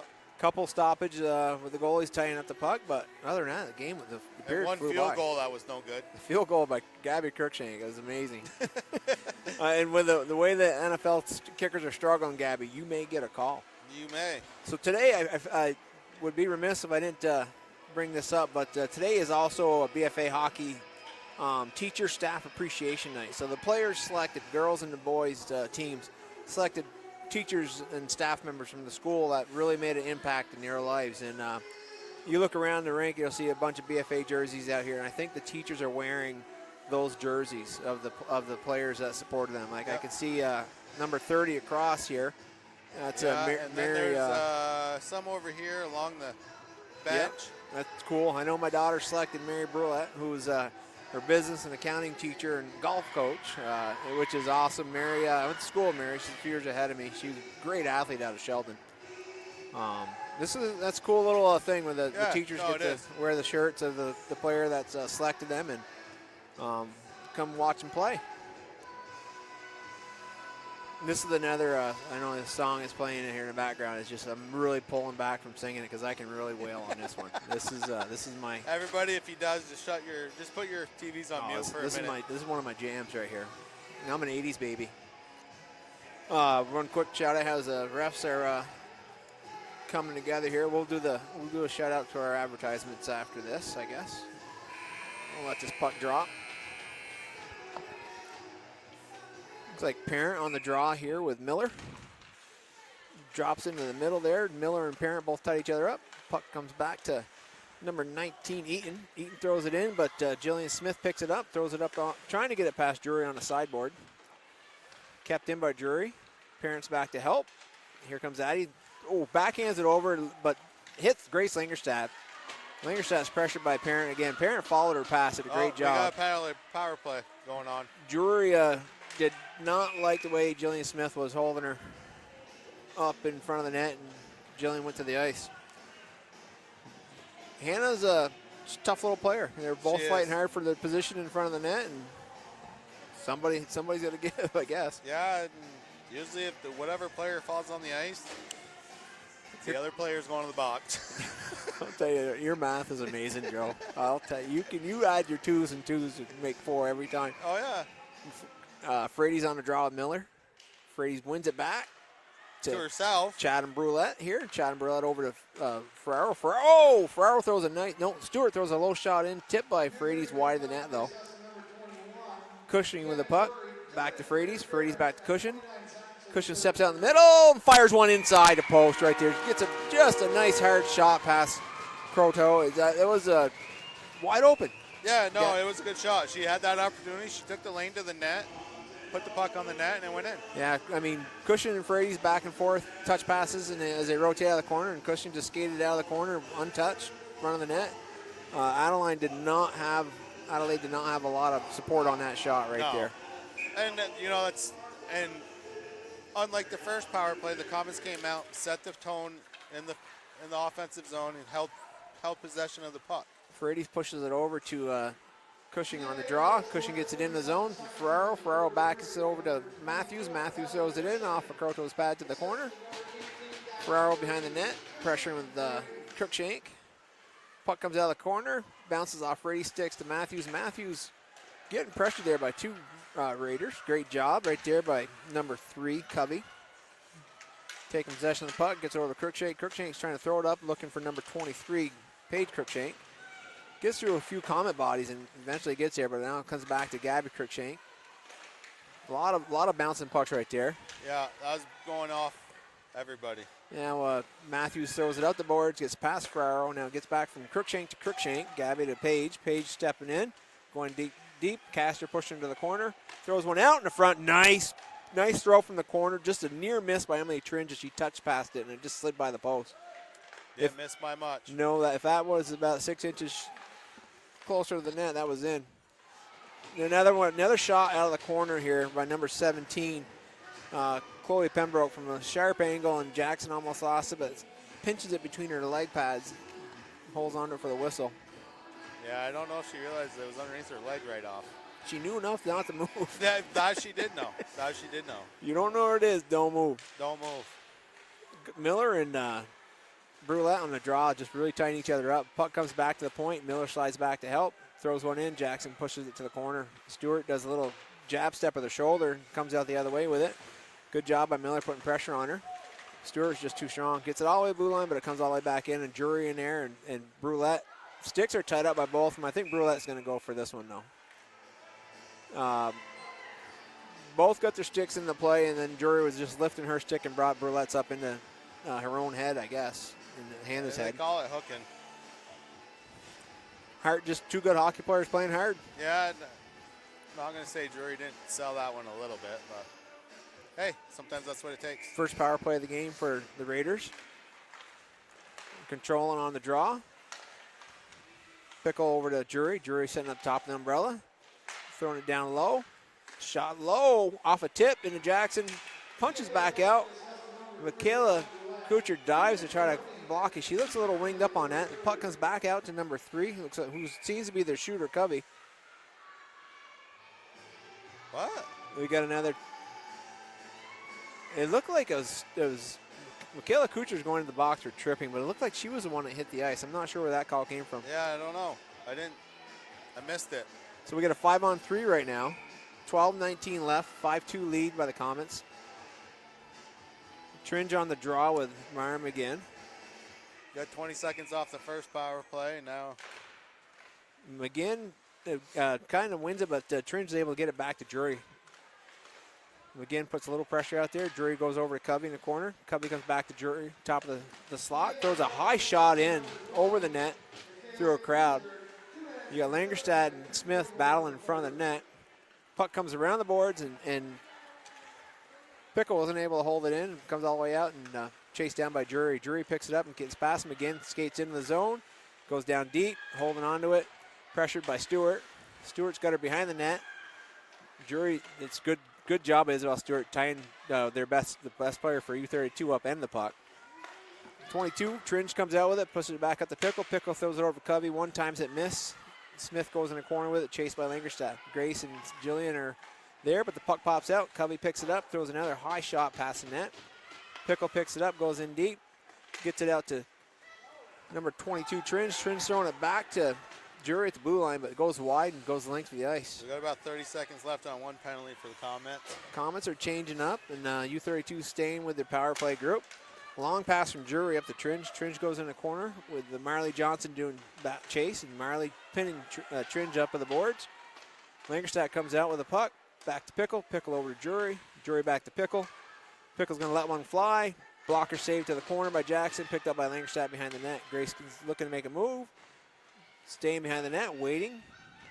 Matthews and Johnson on the corners, just keeping her there. Covey now with the puck on the hash. Going to have Chatham out here in a second.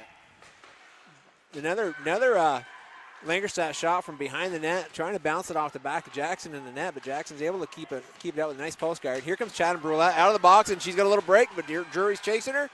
And Covey, great job back checking by Drury and Covey.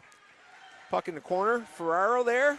Drury's coming up with it. Marley Johnson stays on the blue line with it, but Drury gets past Johnson. And she's coming in. Now Kuchar's out.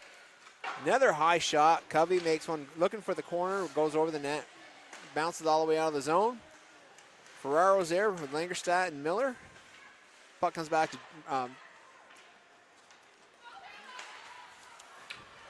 Comets here now chasing the puck down. Kuchar's with the puck. Comets are now even too.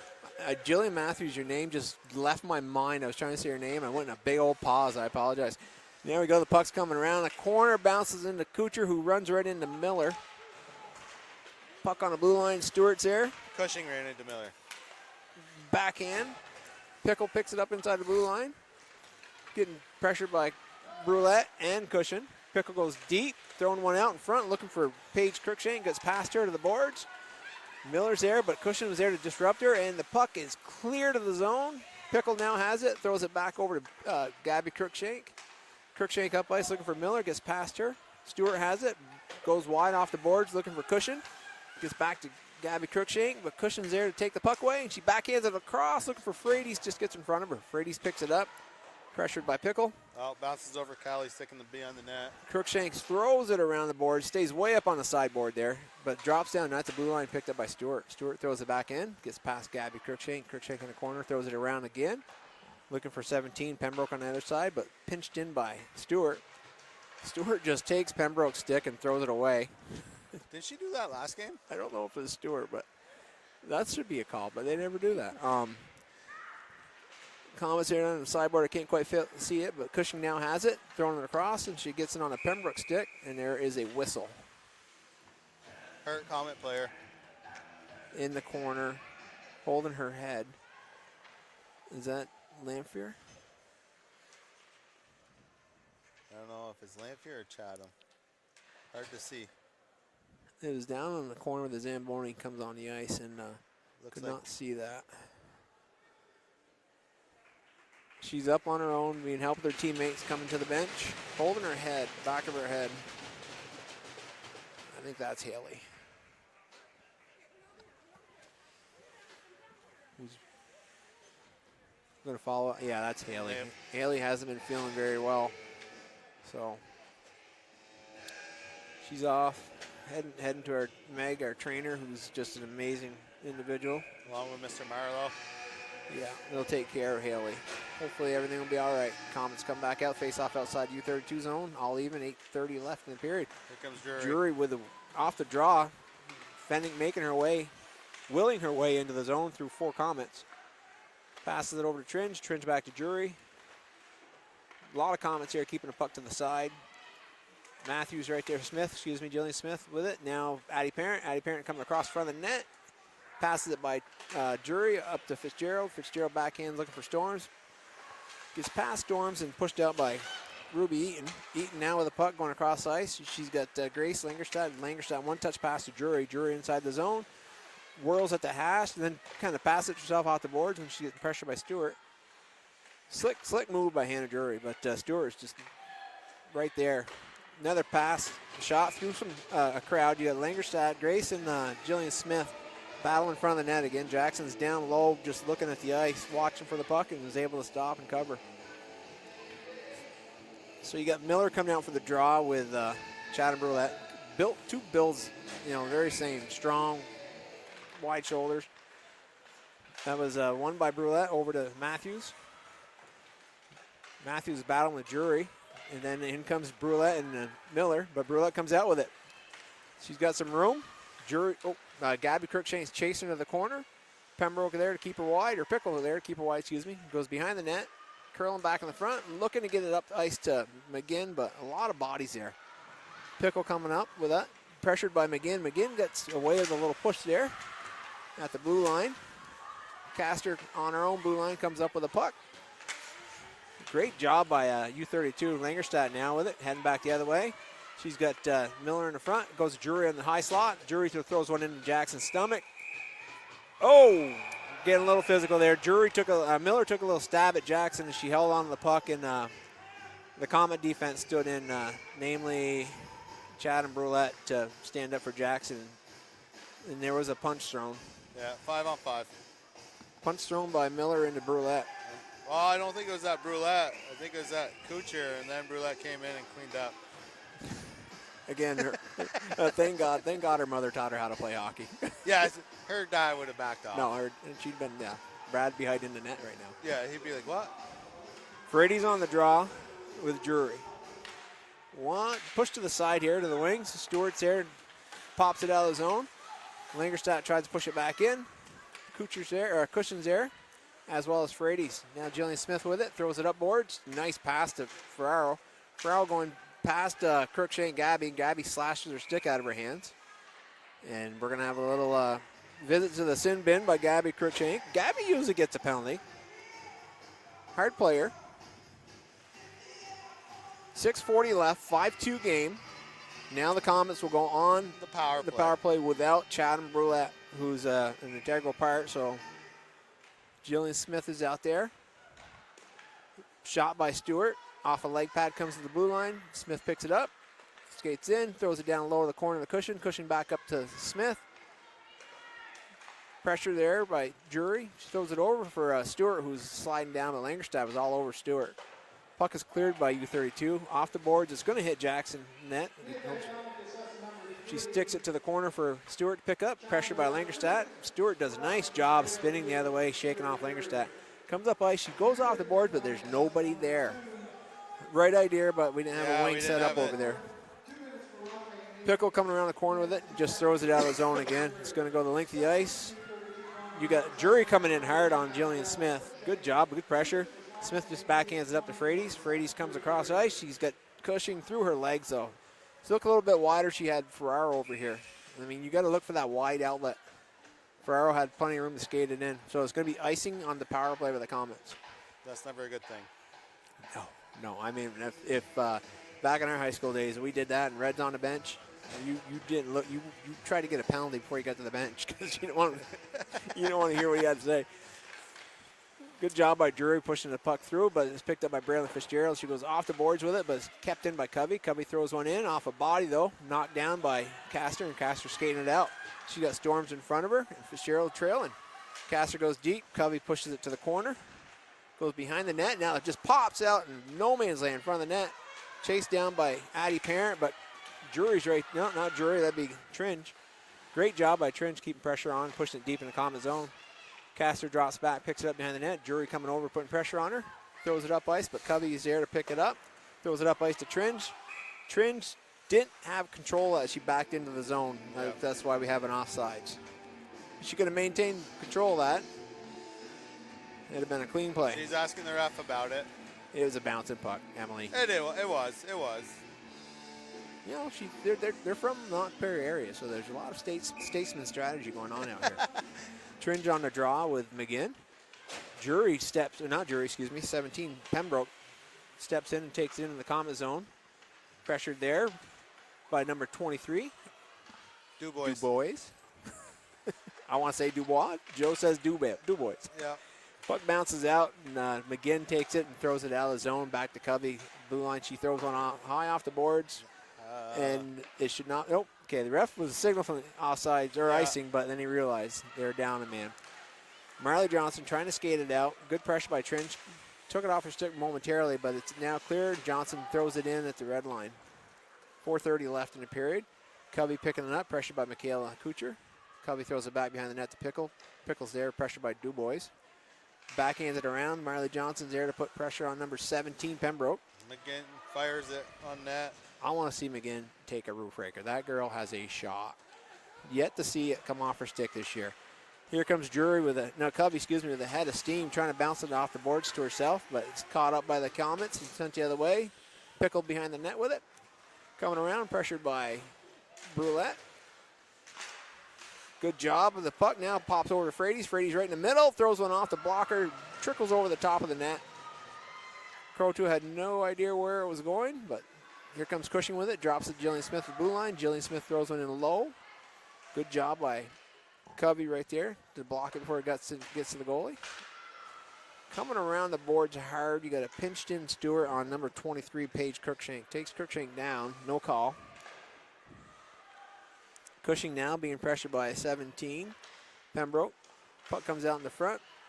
Paige Cruikshank loses off her stick, gets back to Covey. Here comes Covey with a little speed, but she's got Stewart to get by and a back checking Ferraro and Smith.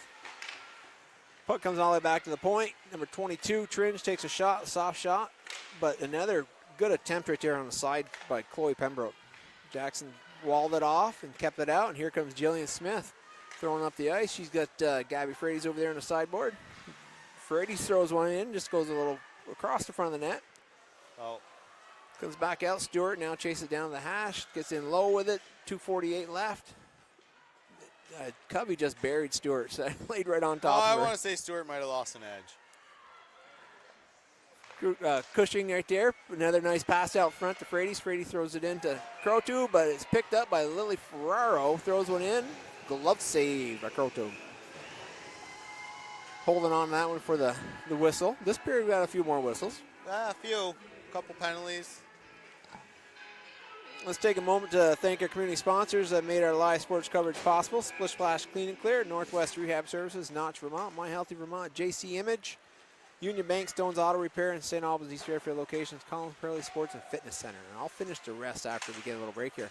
Little bouncing puck comes out. You got Drury chasing it down. Castor beats her to it, kicks it to the sideboard. Almost picked up by Charging Grace Langerstadt, but Braylon Fitzgerald was able to push it away.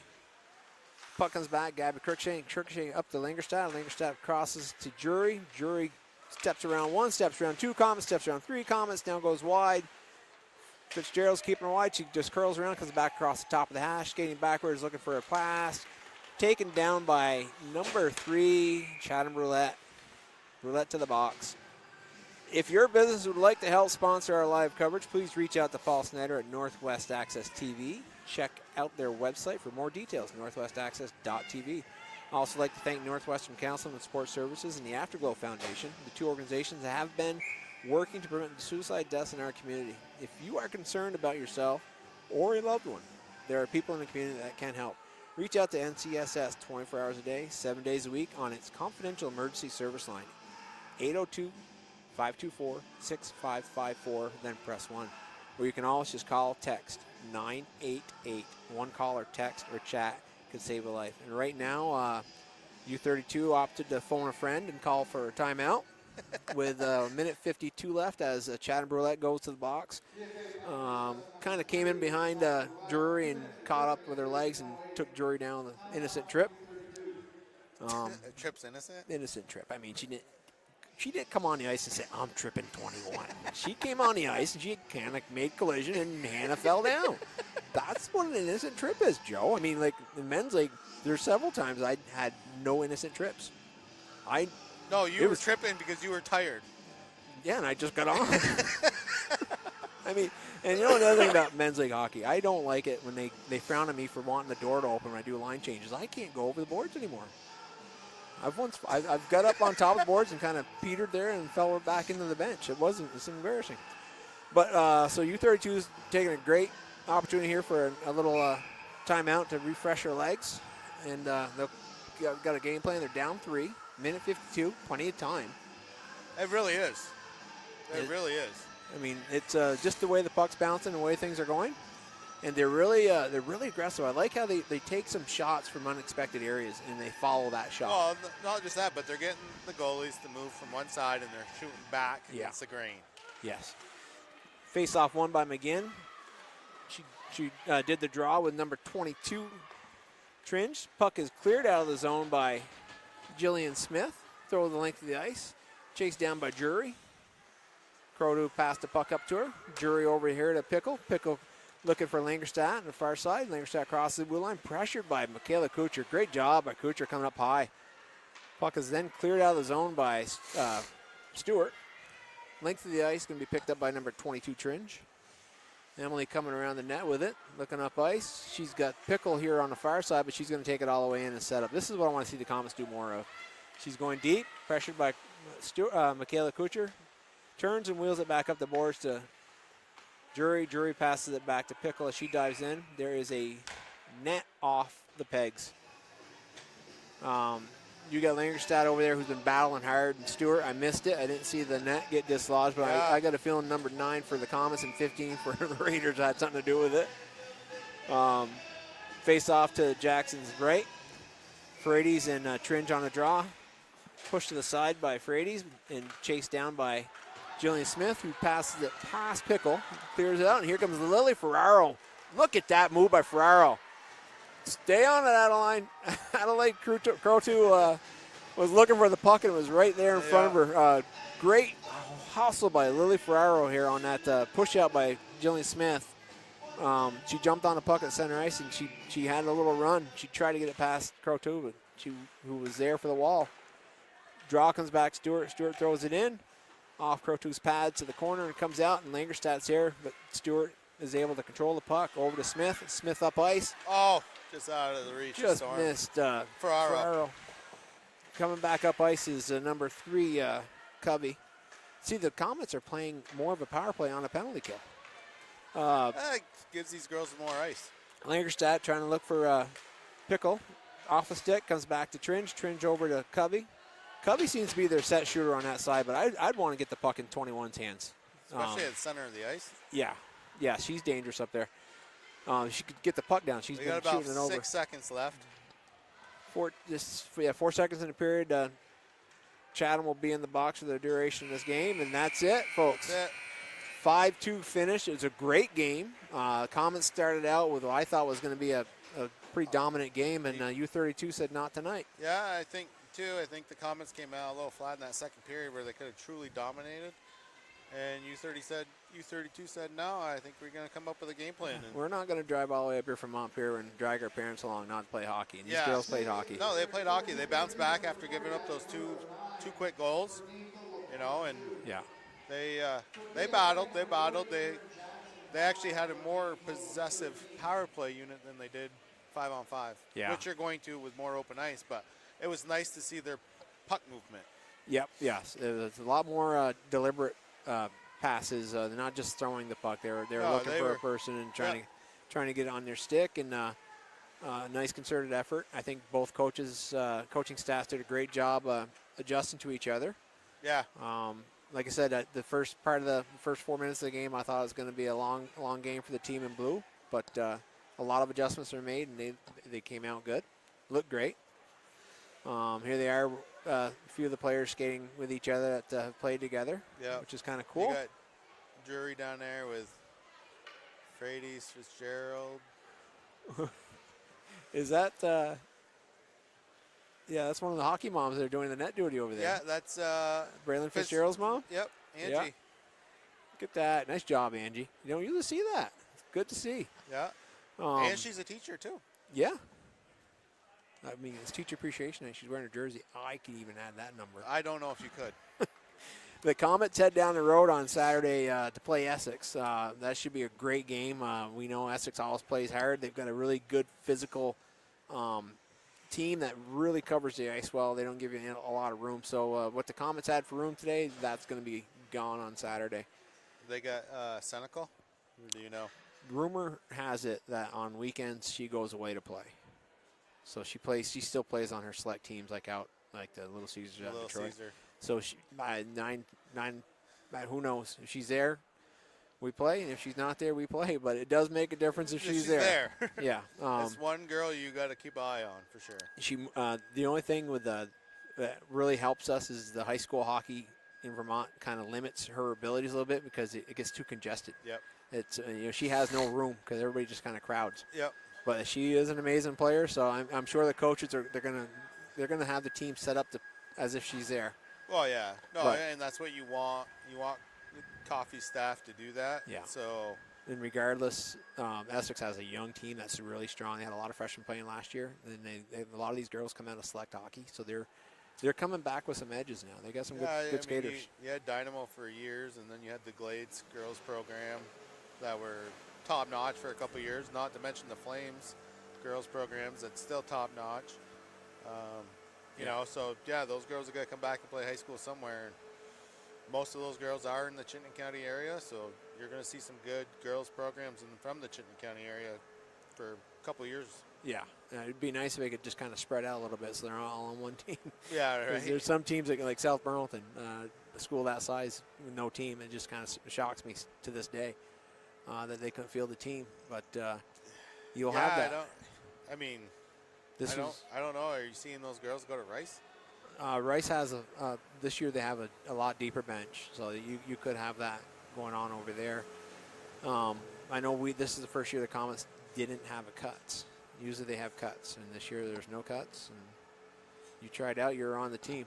So normally we have 4 lines. This year it's 3 lines. So and I think too a lot of it is, some girls that are high school eligible, they don't want to go play high school hockey their freshman year. They want to get that one more year of that elite hockey with the Cats or the Flames. Yeah, but as a parent, I'd want them to play high school hockey and start saving gas money. I mean, $4,500 versus free. Free and gas money. Driving to Massachusetts or somewhere far away every weekend. Right after this game here, once the ice is done here, you'll see the boys come out. The boys are going to be playing against CVU. Correct. And that'll be another, appreciation night, staff teacher appreciation night. So you'll see some more Bobwhite jerseys over there in the stands, and make sure you talk to the people in those jerseys and let them know your appreciation. Hunter was our video guy for the first game, and it looks like we got Will taking over for Hunter. So they're going to change the guards there, and Joe and I are going to step aside, and we'll have a couple. I don't know who, it might be Bliss and Needleman, but they haven't been doing it lately. No? No. I got to tell you, folks, I mean, they're no Joe and Dave, but they know their stats. I'll give them that. They do have stats. I don't know how they pull out the stats, but they do pull out stats. I mean, I could throw numbers at you, but no one's going to believe them.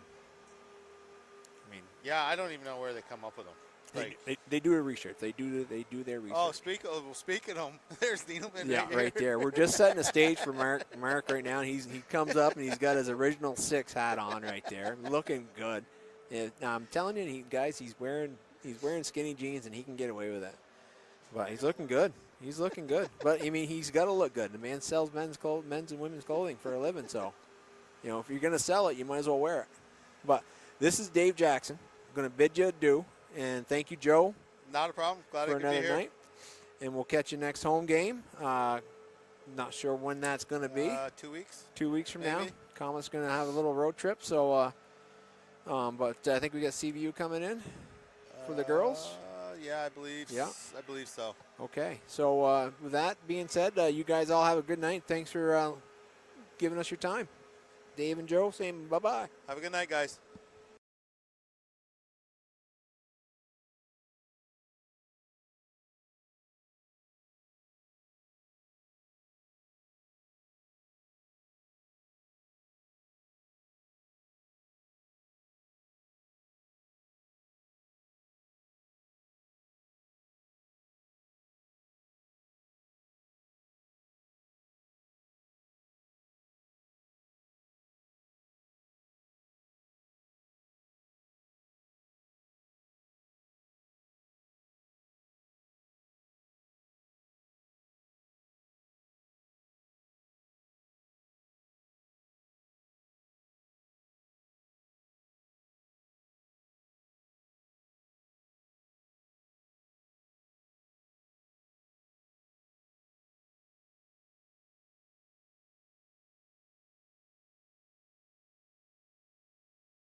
Good evening, ladies and gentlemen, and welcome to the frigid complex tonight, the Collinsboro Complex. Joining with me is Benny Lovelett. I am doing the play-by-play. I'm Mark Needleman, taking the place of Jason Bliss, who is enjoying the nice warm temperatures in Hawaii. Benny, looking forward to doing this game tonight. BFA and CVU, always a good game. Yeah, it should be a good one. I watched CVU a few weeks back down at Cairns Arena, and they had a hard-fought battle with Milton. It ended up being a 4-3 win for CVU in overtime. They're a gritty team, and it should be a good one tonight. Yeah, I mean, CVU obviously brings a lot of numbers to their program. They just have a lot of athletes and a big school. Benny, the one of the coaches with the girls team, talk a little bit about girls, where you guys stand in the playoffs. Yeah, right now I believe we're in the 4th spot. We've played a lot of good out-of-state teams, trying to keep the competition up for us. So, we have the Burlington Colchesters and the Essex, and we had a hard-fought battle with Spalding this past weekend, 0-0 tie down at the BOR. So a lot of parity. Anything could happen any night. Yeah. I mean, you got Essex, who has the top player in the state, the Senecal girl, who can take over any game.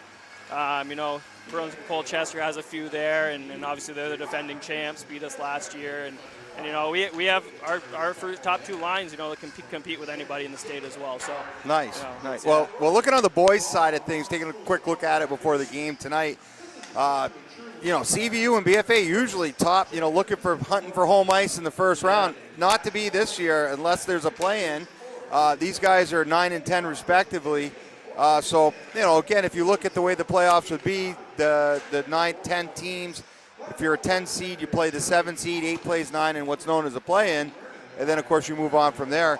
If you look at the brackets, Rice right now with boys hockey's taking over the league. Yeah, I mean, when you look at Rice, these 2 teams that are out here tonight, I mean, they're historically 2 of the top programs. When you got school choice, you got Rice kind of pulling kids from all over the place, and now they're kind of taking over. It's hard for these 2 teams to compete with that.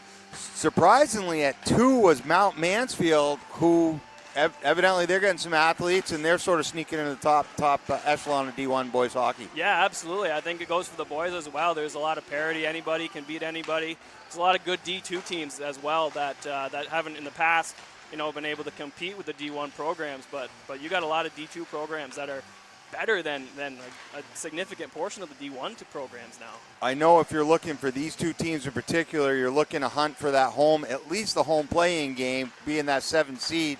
They've got a couple of places to jump in the jockey in there.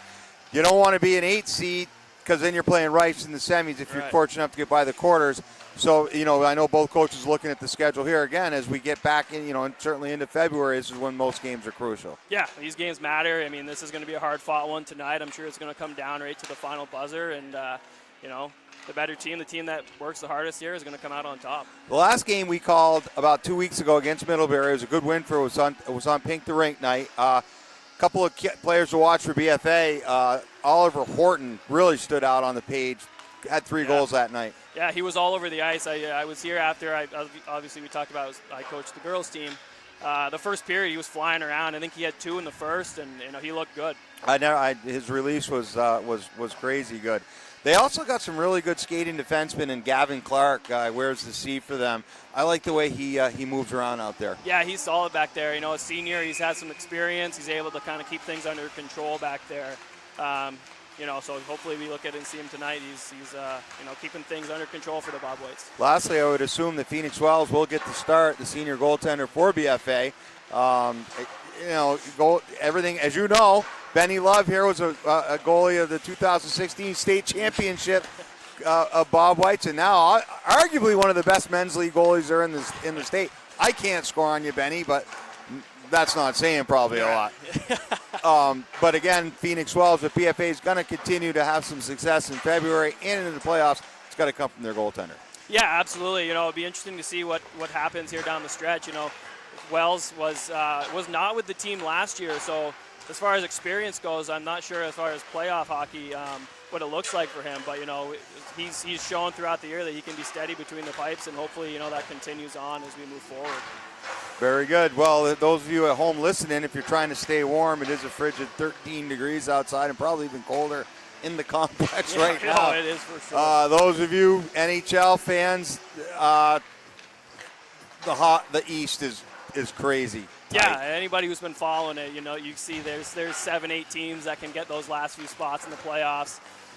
It's going to be fun hockey to watch, so I encourage anyone to tune in, especially the Four Nations that is coming up too, the World Cup of Hockey kind of style. So check it; it's close to home as well. I was just going to say, if you're a hockey fan, the Four Nations Cup, the best players in the world coming up playing, and we're lucky enough that Montreal and Boston are both the host cities, so we'll lead you here to the starting lineups. For the visiting CVU Red Hawks. Goalie for Red Hawks this evening is number 1, Tommy Arns. On defense, number 16, Ted Connery. On defense, number 5, Ethan DeWingo. At center, number 10, Ronald Shizmadia. At left wing, number 14, Eric Weinberg. And at right wing, number 13, Tegan Holmes. The Red Hawks are coached by head coach J.P. Law, assisted by Eric Sherman, Tucker Lamar, and Alex Barton. Time to meet and greet your BFA Comet. Your net line this evening, number 29, Zachary Burton. On defense, number 9, Gavin Clark. Down defense, number 6, Camden Bell. At center, number 16, Luke Gagnon. At left wing, number 11, Oliver Gordon. And at right wing, number 13, Sam Alden. Your Bobbles are coached by head coach Ben Roberts, assisted by John Corrigan and Kevin Collins. After the name, then. Rick Streeter and Mr. Rob Mullen, athletic trainer on duty this evening, is Miss Megan Robitel. At this time, we ask you to please rise, if you're able, and remove your caps for the playing of the national anthem, the Star Spangled Banner.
Alrighty, so before we get started tonight, let's just take a moment to thank our community sponsors that make our live sports coverage possible.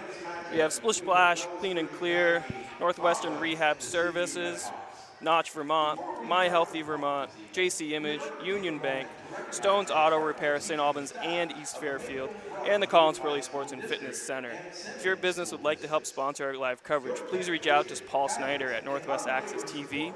And check out our website for more details at northwestaccess.tv.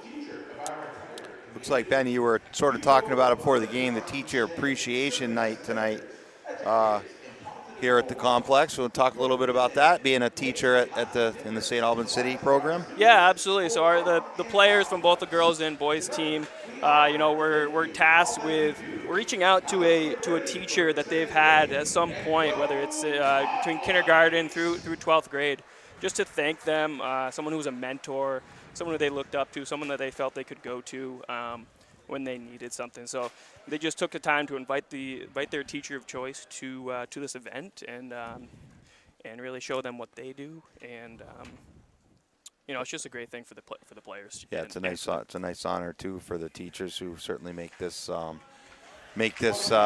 program go and are future leaders of the country. I can't say enough about the educators and the coaches. I always talk about the coaches a little bit too much, a little bit away from, because they're teachers too, Ben. 100%. And the certainly the time that a high school coach puts in for the pure love of the game, they're certainly not getting rich off it. Right. And these guys are here every day after school. You're a coach. So a lot of times on the weekends, studying film, dealing with stuff away from the field of the rink. So I always like to acknowledge the coaches. Yeah, it's great. I mean, obviously your teachers and coaches aren't doing it for the recognition, but it is nice for the players to show some gratitude and really let the teachers know, like, hey, you have impacted me. You've made my time in school and as a player worthwhile and you're appreciated. So yeah, I think that's really, really nice to take the time to do that. So here we go, getting ready for this. This is a big Division I game, Ben. Again, both these teams jockeying for home ice in the first round. Probably not, but they, again, with the play-in, to maybe try to avoid the play-in altogether. But if you're going to have a play-in game, at least get the home ice on it. Yeah, for sure. This game is definitely going to go down as one that had some playoff implications for sure. And like I said before, the team that guts it out and plays their hardest to the final buzzer is going to come out on top. They're two evenly matched teams overall. And you look at the standings, it is a 9-10 game here, but we got. There's five. So it looks like the East in the NHL. I mean, if you look at the top 4 through 10, they're 2 points away from one another, so they're essentially one win. Right. The game Saturday night against Spalding, who holds one win on them, it could be a 4-point turnaround. Here we go. It's Gagnon, Spalding, and Horton there. Spalding. Catch the number, Benny, for CVU on that. Number 10 CVU. 5 defenseman. Whitcomb with the puck now, near side to his partner. Shimmies it up again to Whitcomb, ends up with the puck. Only a freshman. Trying to get pucks in. Forgive me ahead, Ben, and everybody else listening. It does usually take me a period to get the away team's numbers down, and it'll be with a home team as well. This is only my second game seeing the Bobwhites. That's Clark now with the puck. Wearing the C, gains over the red line, and he'll get the puck deep. After that is Spalding. Spalding behind the net, looking for help. Back up top, and it's broken up by the CVU forward. It was a good look by Spalding, looking for the D there, coming in out of the zone. Wickham dumps the puck in, and Clark now to gather on his backhand. Will chip it up off the near wall, and it's kept in by CVU. Clark again, and kept in by number 18 for CVU, Jack Bryan.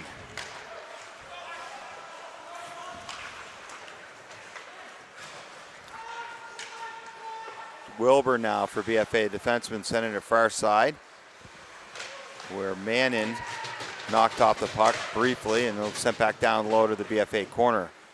That's Wilbur. Leaves it up for Garceau, hunting the puck down, and no luck as number 27 for CVU, Haynes Anoldi, carries it over the line.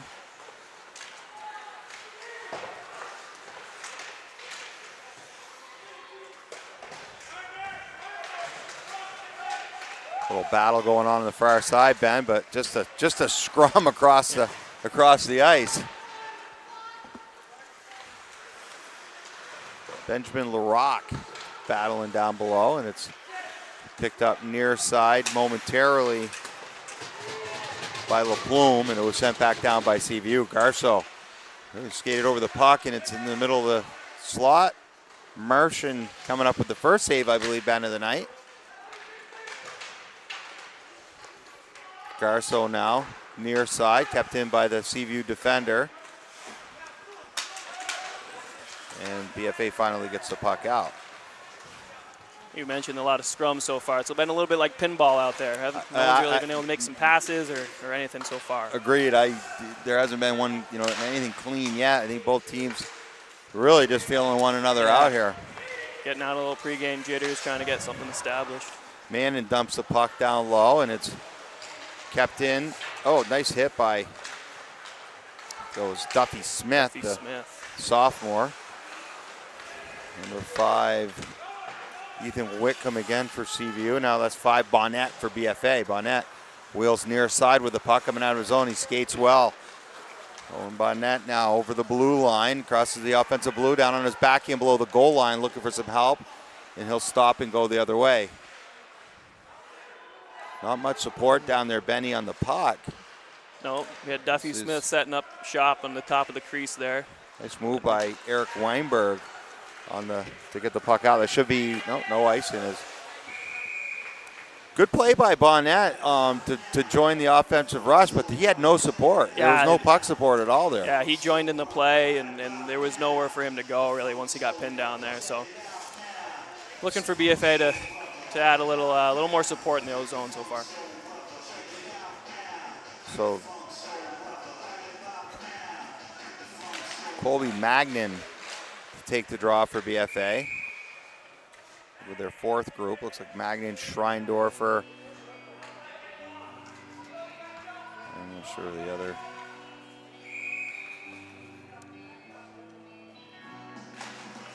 Looking for my lineup card, Ben. Magnan, Schreindorfer, and Rathburn. Oh, got away with one there, I think. No. Yeah, borderline boarding from behind call there. Let him play. Don't mind that early on in the game. Rathburn up to Schreindorfer. He puts it on net. Knuckle puck, but didn't get through. It's number 18 for CVU, Jack Bryan. He'll reel it around the far side, and the puck is chipped out. Back is Benoit with it.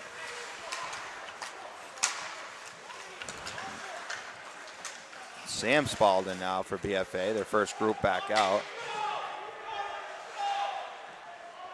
Spalding looking for some help. He'll throw it back down low, and Malbuff will give chase.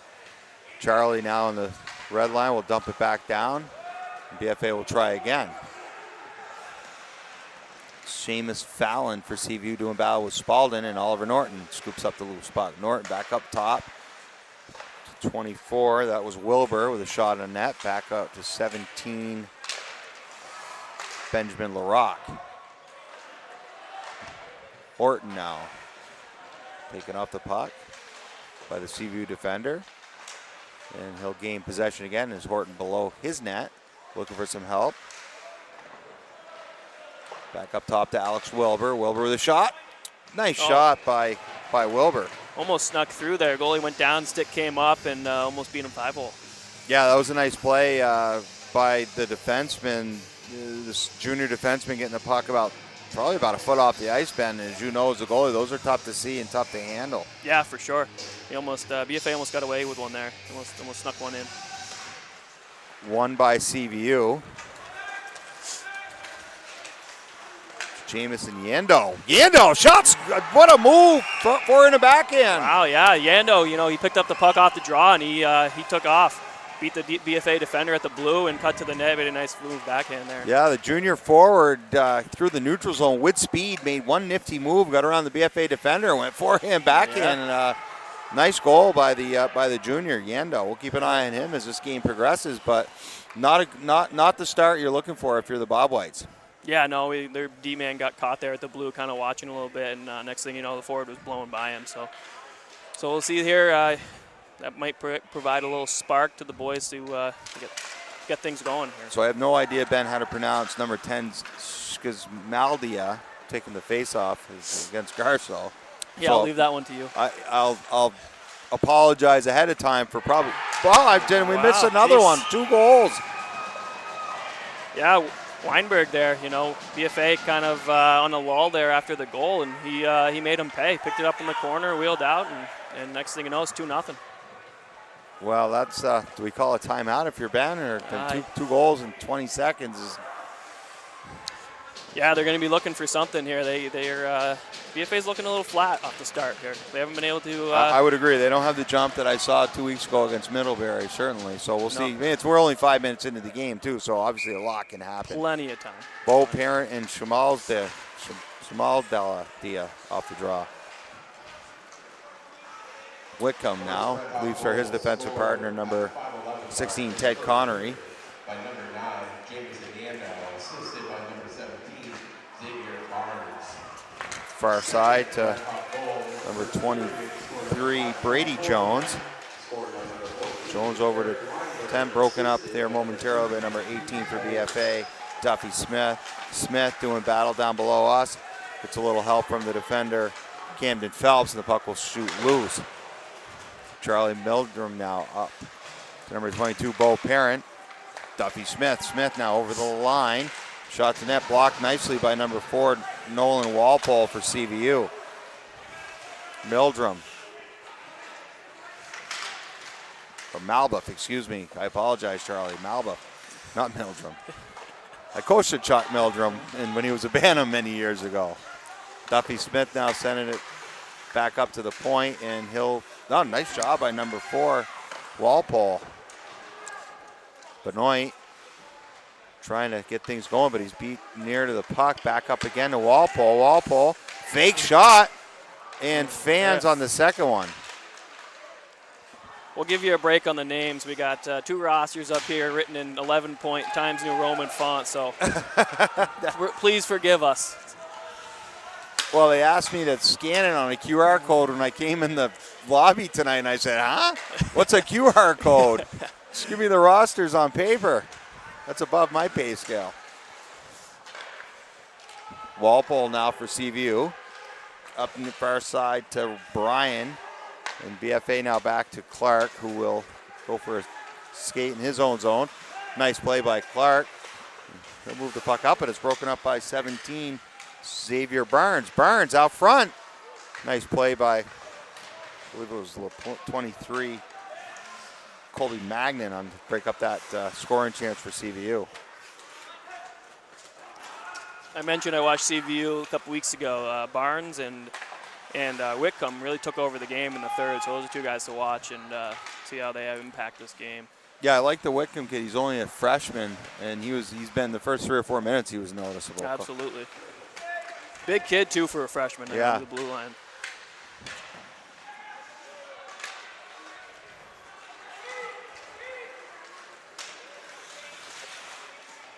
Magnan now trying to get the puck down, but it's Whitcomb. He'll take over. Whitcomb again through the middle of the ice. Only a freshman. Nice play by Clark to break that up. Horton now with the puck. They'll have to get going, Benny, if they're going to get back in this thing here sooner than later. Yeah, they're going to need to possess the puck in the offensive zone here. We've been, kind of, like I mentioned earlier, a little pinball, but CVU's taking control a little bit here. Clark dumps the puck. They've got to hunt more pucks, Ben. They're not creating nearly enough turnovers. That's actually probably their first scoring chance they've had in the first 9 minutes. But I don't see hunting the pucks. I don't see the want, the need to get some pressure on CVU. I mean, you have BFA getting the puck low, and you got one guy trying to possess the puck low, but he's just kind of getting swallowed up. I don't see any urgency right now. No. Not enough movement for the people without the puck right now to be able to make any scoring chances happen. Again, it's early, and the warm-up period is hopefully over. Yeah, I mean, we're barely 10 minutes into this game now, so plenty of time.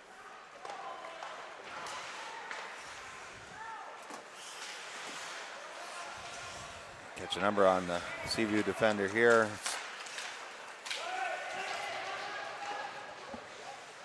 It was Jack Bryan getting the puck deep for CVU, doing a nice job. To the net, blocked by Wilbur. CVU will try to go D to D with it on him, and that will be on net to negate the icing. Camden Phelps now below his net. Looking back, leaves for Wilbur.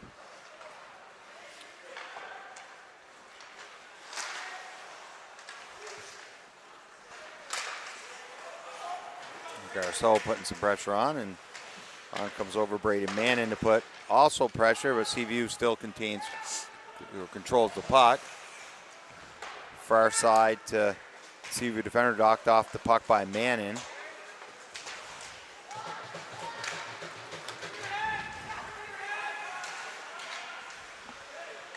Hayes and Moldy now doing battle with Phelps. Comes out with the puck up to number 16, Ted Connery. Connery's shot saved by Merchant, and Wilbur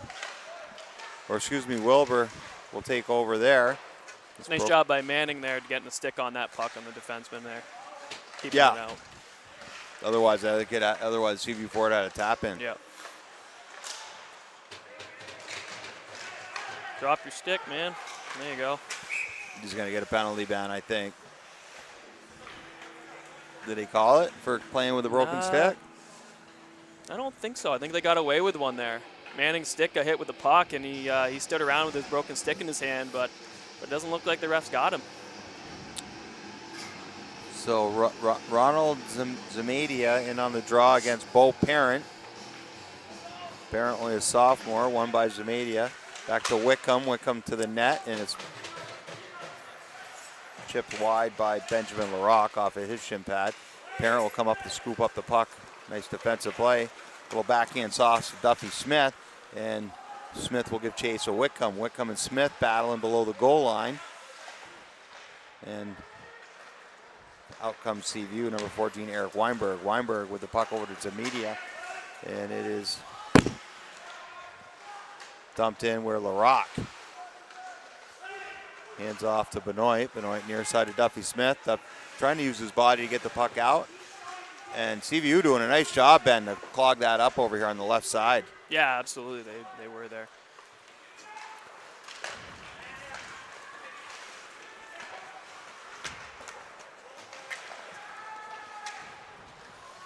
BFA's fourth group now on the ice. I think Ben said he's had some sicknesses go through the locker room here this week. I asked him sort of what the line combinations looked like for tonight. He said, Mark, I'll let you know at game time. We're not sure who we've got healthy. Yeah. I mean, that's the case right now. We're getting to that time of year. Kids are getting run down, and also there's every sickness you can think of going through school. So, we're dealing with what we got here. Well, that's the case for both teams, Yeah, that's the way it is in northern Vermont. Sicknesses do go through locker rooms, particularly in the month of January when it's 20 below out. Absolutely. Longway with a nice move, in alone, shot, scores! Schreindorfer. What a shot by Schreindorfer. William Schreindorfer making a great move just inside the blue line and right inside the post. Yeah, touched it by the defenseman and, made a shot count, high blocker side, posting in. So BFA's fourth group getting a big goal for Ben Roberts and the Bobwhites with 3:15 left in the first period. 2-1 CVU. The lead's cut in half. Yeah, that might be the spark the Bobwhites needed there. A little bit of a broken play, and Schreindorfer took advantage of it there. I think the CVU goalie hadn't seen a lot of puck, and I think he was a little stunned by where the BFA forward ended up with that puck right in that shooting zone, just like that. Yeah, with the blink of an eye, the kid had it all alone in the slot. And yeah, like you mentioned, the goalie was not prepared for that shot.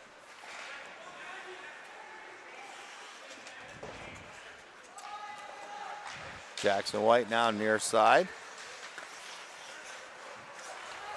Schreindorfer, Bonnet. Bonnet will dump the puck in. Played by Tommy Barnes below him, net. He'll leave it up, and BFA is going to go to the box. That's a tough penalty, 200 feet away from your net, but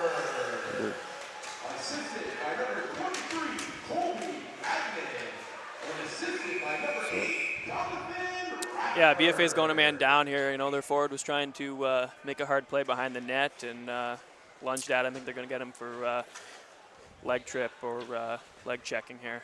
So Schreindorfer from Magnin and Rathburn on that goal was the official call. Rathburn in the box now. Playing with a lot of energy after the goal, trying to keep the puck 200 feet away from your net. But offensive zone penalties are tough, sometimes really tough, but they do happen. Whitcomb now in the power play. Leaves it near side for number 23 for CVU, Brady Jones. And it's cleared out by Malbuff. Ted Connery trying to keep that puck in, but to no luck. Now Connery with the puck. Leaves for Brady Jones. Jones now below the net. Below the goal line is Jones. Jones stops, looks, back up top to number 3, Ezra Zittler. Shot saved by Merchant. That was a nice Brady Jones there taking over the power play a little bit, coming in off the wall. Why not? Yeah, a nice job by Merchant there to squeeze that one, get a whistle, get some fresh troops on there to help him out. So CVU will send out their second power play unit. We'll leave Whitcomb on the point with Ted Connery. No change on the defenseman.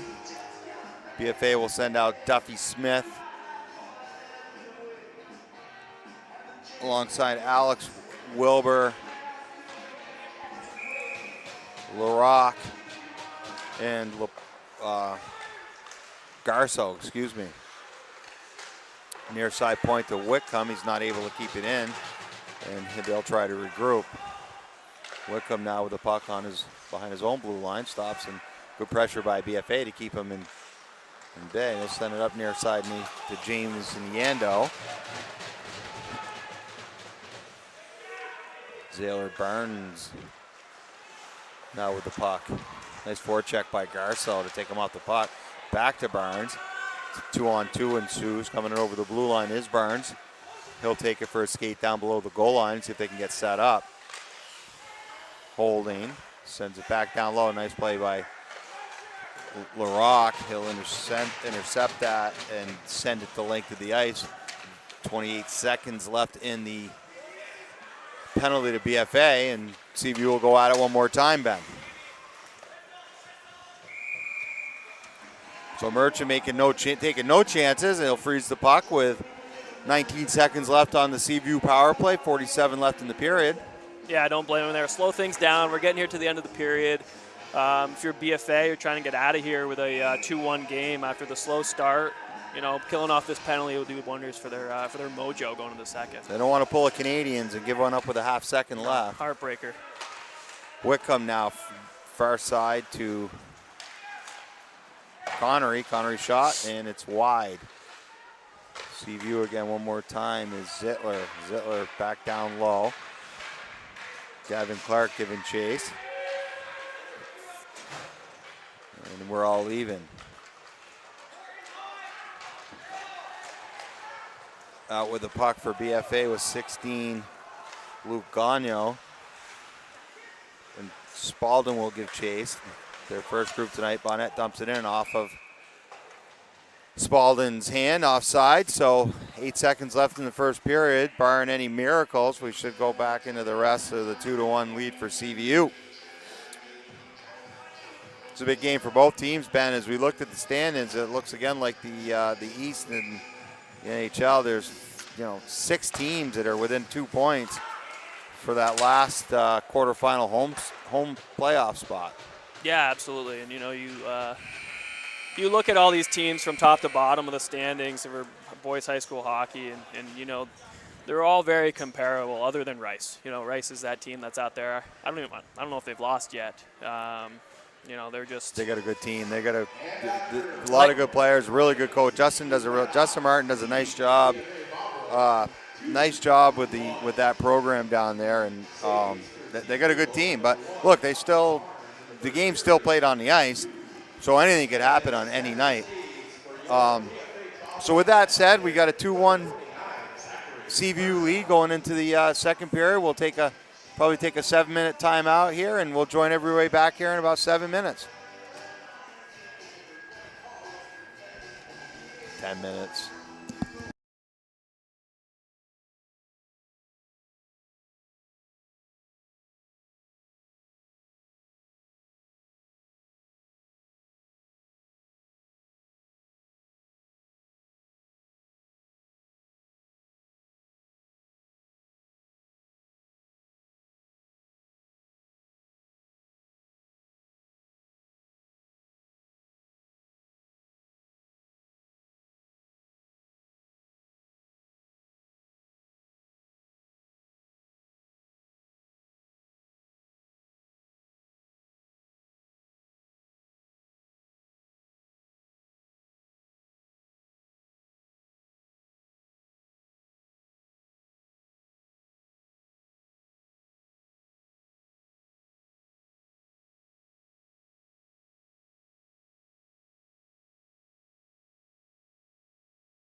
Ooh. Welcome back to the warm Collins Pearly Complex. With a shout out to the who does the ice. I forget the gentleman's name, but I'll tell you, I've said BFA has the best ice in the state of Vermont. Yeah, I would agree. I mean, considering the conditions, this isn't a BOR where it's, sub-zero every day here. Ryan on the Zamboni does a great job keeping the ice pristine for the players. Well, where I played growing up, there used to the ceiling would leak, so the rain would drop down on the ice and cause yellow bumps on the ice. So you take a shot on the ice and it would hit one of the bumps and it would go up into the stands. But so after 15 minutes, Ben, 2-1 CVU, on which a couple of goals 20 seconds apart was the difference. Yeah, we mentioned right off in the first, no one was really taking control of the game, neither team, and CVU popped 2 quick ones, and next thing you know, BFA was down quick, and they had to find one there. Yeah, they got one back by the fourth line, Schreindorfer with a nice move, and I think sort of caught the CVU goalie off guard a little bit. He hadn't seen much rubber. Yeah, no, absolutely. And you think about BFA coming out here for the second, they're going to need to lean on some of that leadership, some of those older players to get things going. Players like Horton and Clark and those guys to get things, off the ground running, get a little spark, get some offensive zone presence here. They haven't really been able to. I would get agree. Anything. I would agree. Yeah, their top groups have got to get some sustained pressure, and we talked about it. I'd like to see him hunt for more pucks and a little bit more, support, particularly down below the goal lines. For sure. We mentioned early on that BFA, a young team, they're right now it seems like they're looking for somebody to take control, maybe lead them into this battle. Well, there's a lot of time left in the game. We're down 15 minutes or with 30 left, so certainly anything can happen, and usually does. But again, we can't emphasize enough the importance of the the parity, particularly with the bottom, the 4 through 10 seeds are all within two or 3 points. Absolutely, yeah. I mean, we're going to see here the second period with the long change. The team that's going to control the puck, make smart changes, and limit the other team in their defensive zone. Was going to set themselves up for a good third period, but there wasn't a lot of flow on either side of the puck, Ben. I didn't think, in particular, the first period, again, feeling each other. Have these guys played each other yet? I don't. I'm not sure. I like I had mentioned a couple times in the first, it felt like we were watching a pinball game out there. It was, yeah. Puck in the neutral zone, between the Blues, just kind of bouncing off sticks. Nothing with a real purpose from either side. Yeah, the first, I'm not going to lie, it wasn't pretty the first 5 minutes on either side. Again, feeling each other out and waiting for one team to make a mistake, and we'll see if there's more flow and creativity in the second period. Yeah, and when you look at the goals that were scored by both teams, it was quick turnovers gone the other way, and the defensive team didn't really have time to react, and the puck was on the back of the net. Just kind of how the first period went. Well, second period's always tough for both teams, of course, because you got the long change for one. So, but we'll see what happens here as we get ready to get underway on a crucial Division I Wednesday night hockey. To next game to follow, 5:30 here against Spalding, another team that's ahead of them in the pack. Yeah, just a little plug for the girls. The girls travel down to Essex on Saturday for a 5:30 tilt.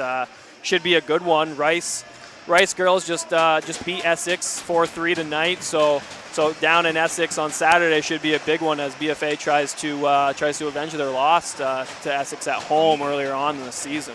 Another colossal high school hockey game coming up for the BFA hockey program. We are underway now. CVU dumping the puck. It's number 13. Benny and I try to work on the names in between periods, but again, the font is so small, I have to get my magnifying glass out. And my eyes aren't so good anyway, Ben. So to the net is Horton, and a nice save by Tommy Barnes. Kept in momentarily into the BFA bench was Clark and Tegan Holmes.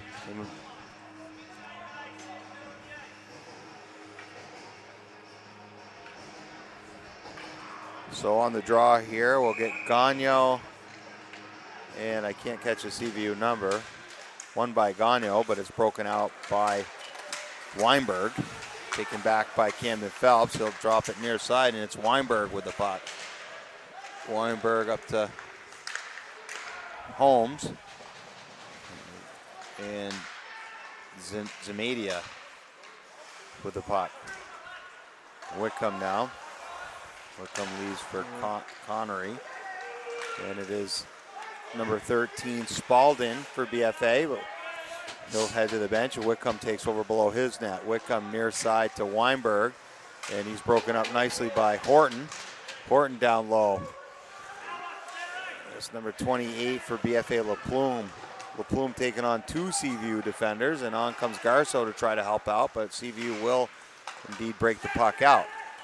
Garceau now through the middle of the ice with speed. Offside is on a change was number 19 Manning coming off the bench, Ben, and Garceau was gone. We mentioned that long change. It's tough in the second. Offsides penalties, kill you. You had BFA streaking into the O zone with a chance to try to tie this game up, and offsides caught him there. I like the speed that Garceau, only a freshman, Ben, showed coming in over the offensive blue there. Absolutely. So that's Wilbur. He'll dump the puck down low, and number 6 for CVU, Jackson White. And 2 of the BFA forwards do battle, and then it comes out Zeider. Zeider near side to number 18, Brian. He'll send it in, and to give chase for CVU is Brady Jones. Zeider back up top to White. White just misses. Zeider, a smaller kid out there, he seemed to get his touches on the puck. And he does. He's been noticeable here the first 15 minutes. He too only a freshman, Ben, along with Whitcomb. But he skates well. He's got some good agility, good edge work, and again he tracks pucks down. Yeah, I think it's a good thing for these two teams and high school hockey in general. You have some young freshmen that are getting some ice time and making an impact as far as future of high school hockey goes.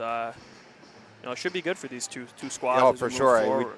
We talked about that in between periods, but particularly BFA is very young with a lot of freshmen and sophomores that are contributing and getting regular shifts. BFA now long way, but it's broken up nicely by number 17, Xavier Barnes.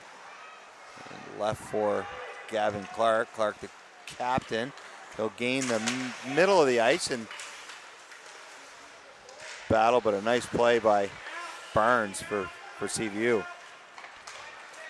CVU is out again, and that is Jamison Yendo. Shot wide. Kept in by Barnes, and number 21 for BFA will get the puck up. Bo Parent dumps the puck behind the net again. He likes to handle it as Tommy Barnes, the goalie, and he'll hit it up near side to the forward 17. Benoit now for BFA. Benoit, nice play below his net, turns, goes the other way, and leaves for Owen Bonnet. Bonnet now with Zemedia, but it's Benoit with the puck. Puck rolling on the dasher, Ben.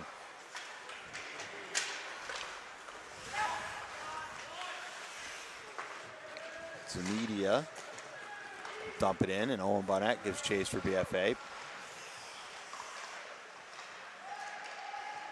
Bonnet and Tegan Holmes. Holmes leaves it for Weinberg. Weinberg, nice play off his forehand back to Holmes. And he'll send it back down low to nobody, where Benoit will take over for BFA. Benoit near side to Rathburn. And puck is chipped out by 23. Nice play to Rathburn. Andrew Early getting one of his first shift. Only a freshman. And Weinberg trying to pick it up. He'll dump it in. Holmes will give chase for CVU. Far side kept in by number 4, Walpole. And again, Ben, a lot of slap. Nothing really tape to tape that I haven't seen. Yeah, no, that pass right there was one of the first we've seen this period. It's been a lot of, transitional play, just slapping it to space. Good transition here for BFA with Horton. Horton now showing, some speed again. That's the second time BFA called offsides with finally looked like they had a little something going north to south, and BFA called again for offsides. Yeah, the offsides are killer. I think it's Adam Oates says that's the biggest contributor to I guess to the downfall of a team is offsides. You just can't be having those on those rushes. Gagne and Zeiter on the draw, one by Gagne. Sent in. CVU leads for Whitcomb. Whitcomb up near side to Bryan. And BFA now with the puck possession. Again, just thrown in the middle of the ice. Nobody there for BFA. Whitcomb over to Zeiter. Zeiter will stop and wait. Hands back to number 16, Connery. And it's Whitcomb now with the puck. Nice play by Whitcomb, the freshman, gaining the blue line. Slides it over, shoots, scores! Brady Jones going up top on a great play by the freshman, Ethan Whitcomb. What a great look, Ben, and a great finish. Yeah, I mean, you look at that play. It starts with Whitcomb in the neutral. He makes a play, gets free, and sets up Jones there for the third tally. That was a nice look by Braden Jones. Nothing but net. He just went up over the glove side of Merchant, but Whitcomb with a great move in the middle of the ice, Ben, and just sort of found him on the far side there. It was a great pass. Yeah, he did a great job joining the play. He saw his defender, make a move and take off with the rush, and the next thing you know, he's finding the puck on his stick. Looks like BFA is going on the power play here. That was a nice power move by LaPlume. Ethan LaPlume driving to the net there and got a little hook by number 9, Jamison Yando, going to the sin bin for 2. So this is a big power play for BFA, Ben. They've got to get something going here. Yeah, I mean, if not popping one in the net here, they got to at least establish themselves in the O-zone, get some chances here, get a little mojo going. As they are a little flat right now. So gone in to take the face off for BFA. One by Gano, back over to LaPlume. LaPlume shot, save by Burns.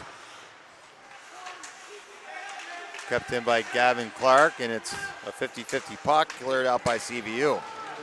I mentioned the period they needed some seniors or older players, to step up here. Failed to mention LaPlume. LaPlume is another player who can provide some of that for the Bobwhites. Yeah, he's a big body for sure, and drawing the penalty was a nice play by him. But that's now Horton back up top to Clark. Clark back down to Horton. Horton tried to shoot, but it's blocked. Gunning now below the net. Set back up to the near wall of LaPlume. LaPlume to the top, up to Clark. Clark, one move to the net, off the post. Off the post, he had him beat, had Barnes beat. He looked behind him, Ben, and nothing but post. Yeah, Clark made a nice play there to delay the shot from the point, and he almost beat Barnes there. Clark now with the puck, smooth skating senior, leaves for Duffy Smith. Smith back down low to Horton. 49 seconds left in the man up. It's nice defensive play by CVU below the net to tie up Smith. Clark will stay out there. Grab the puck down below the circle. Nice play by CVU on the forecheck. Tegan Holmes with a nice defensive play for CVU. LaRock now back up top to number 13. Spalding with a shot saved by Barnes. I know Barnes hasn't had many saves to make so far, but it seems like those second opportunities are going to be there for the Bobwhites here moving forward. Oh, LaPlume with a good look down to LaRock, but he couldn't get a stick on it.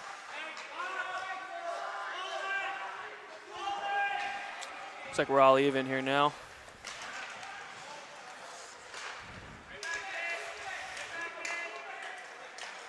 Sam Spalding now near side to LaPlume. He'll chip it in and give chase with his number 16 Connery for CVU along with Zeiter. Won by BFA out of the, oh, nice save. Spalding out of the corner, but Barnes, little rush here by the Bobwhites, but and CVU forced ice. He almost had 13. Tegan Holmes, Ben, he just threw the puck to ice, but Tegan Holmes was wide open in the middle of the ice. It would have been just him and Merchant. Yeah, BFA kind of got away with one there, and you go back to the corner of the play by Spalding. He caught the CVU goalie a little off guard, almost snuck one 5-hole out of the corner. Zeiter now with Gagnon. Won by BFA. And it's chipped out and iced.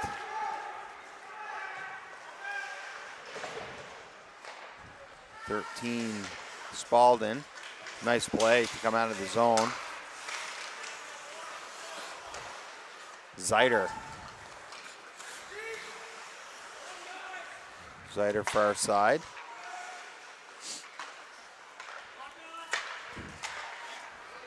It's chipped in nicely by Jack Bryan. 24 will get the puck for BFA. That's Wilbur. Wilbur and Gagnon. Nice defensive play by Gagnon there. Come down and help the defenseman. Nobody there for the Bobwhites, and CVU will take over. Zeiter off his backhand. Chipped out, broken up by Spalding. And chipped back down low again by this line for CVU. They're out working him over. Jamison Yendo below the net. Yendo tripped up, no call. Good no call, Ben, there for BFA. I think they just got away with one. Yeah, absolutely. That was a clear trip behind the net, and they definitely got away with that one. Nice play by number 8, Sawyer Wellman, up to the point. CVU taking over here a little bit, Ben.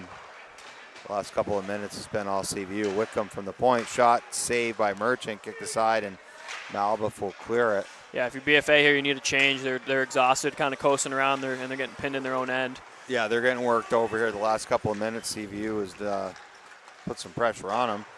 That one just wide. That's Burns with a puck below the goal line.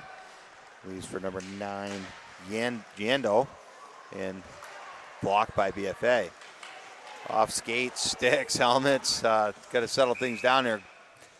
4:32 left in the second period. Don't want to give one up here, Ben. Yeah, if you're a Merchant, the goaltender for BFA, you're taking every whistle you can. Anything in tight, you're covering that puck up, getting fresh legs on the ice, and helping your team out in that way. So Zamidia in to take the draw for CVU against Garceau. Won by Garceau. Back to Bonnet. Bonnet, nice play below his net. Stop and go the other way with it. He's hounded by a couple of CVU forecheckers, but it's taken off the wall by himself. Great play by Bonnet. LaPlume sends the puck down low. Manning, and it's broken up by CVU. Oh, nice hit by LaPlume. And still with the puck. Nice drop pass. LaPlume to Garceau. Shot just over the net. Manning now to give chase. Now BFA's got a little life here, Ben. Good shift by this second group. Yeah. LaPlume back up top to Clark. Clark shot blocked by CVU, but now buzzing a little bit. Yeah, the hit by LaPlume here in the upper D zone here for CVU helped the Bobwhites, establish some pressure there. Yeah, LaPlume and Braden Manning have been both very physical, and especially this shift, and they're starting to loosen things up for the Bobwhites. So it's number 20. Wilbur with a shot, 28 LaPlume with the shot over the net.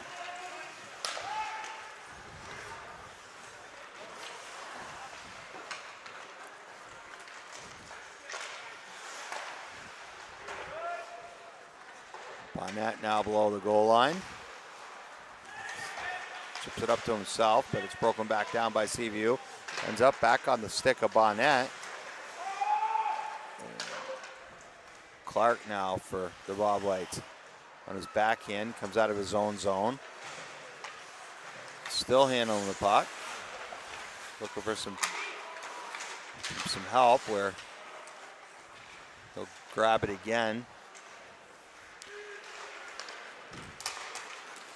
Duffy Smith. Smith over the goal line, the blue line. He'll dump it in. And it's Zeider out for CVU. Zeider and Phelps one-on-one, and doesn't look like he was tripped. I think he lost an edge. Phelps below the goal line. Nice spin move, but nice forecheck by CVU. Outshot wide by Seamus Fallon. Duffy Smith chips the puck down and a chip and chase and head to the bench for a change.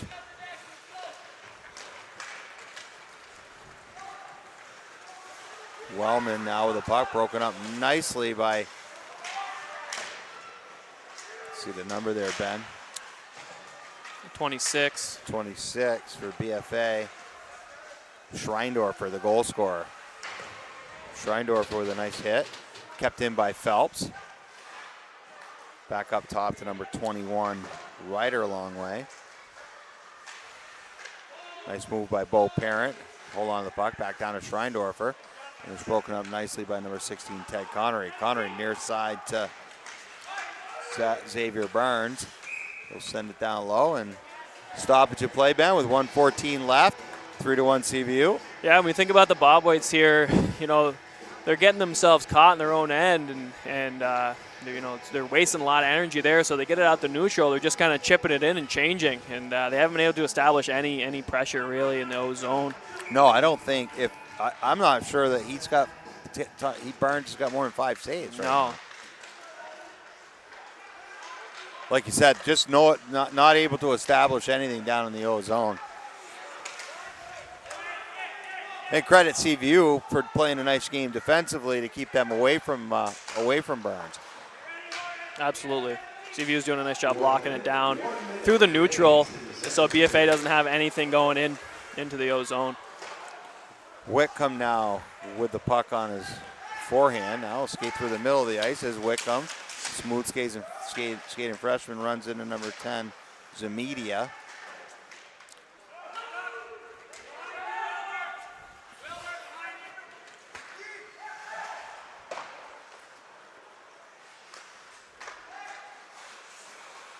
Nice play by Eric Weinberg. Put it off the wall back to himself and try to break it out. CVU again now. Well, they'll take an ice in there with 12 seconds left. Get crazy, Ben. Pull the goalie. Yeah. I mean, anything right now to give us a spark going into the third would be helpful. Too much time. I think there was like 4 seconds or 11 seconds is a ton of time. You'd hate to give that fourth one up on an open net, but I think as the Bobwhites head in here to the second intermission, they got to talk about simplifying it through the neutral. You're just getting clogged up. Oh, nice save. That would have been huge. That was probably Burns' best save of the night.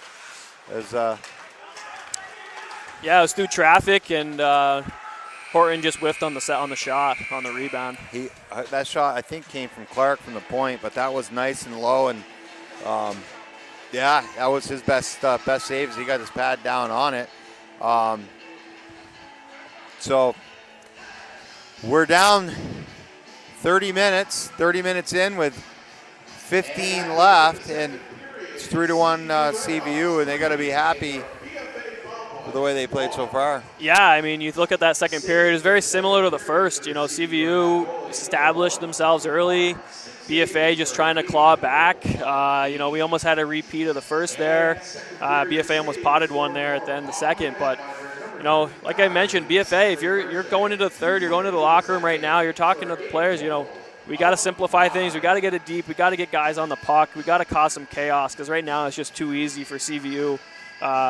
You got one guy deep for BFA. It's a 2-on-1 CVU behind the net, and it's easy to break. It's just too easy to break out. I agree. There's got to be more puck pressure, more urgency. 2 guys on the puck. But like you say, either that. I mean, the CVU defensemen are doing a nice job again, keeping them to the outside, and they're breaking pucks out. It's relatively easy.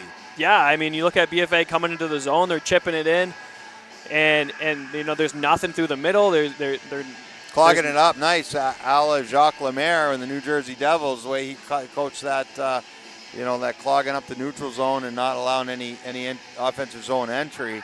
But again, Barnes not really tested, but he was tested there with 12 seconds left, and that was big because they could have been going to the locker room only up 3-2. For sure. I mean, you mentioned before he's playing the puck a lot. I think that's part of it is just to keep himself in the game. He hasn't had a whole lot of grade A's he's had to stand tall for.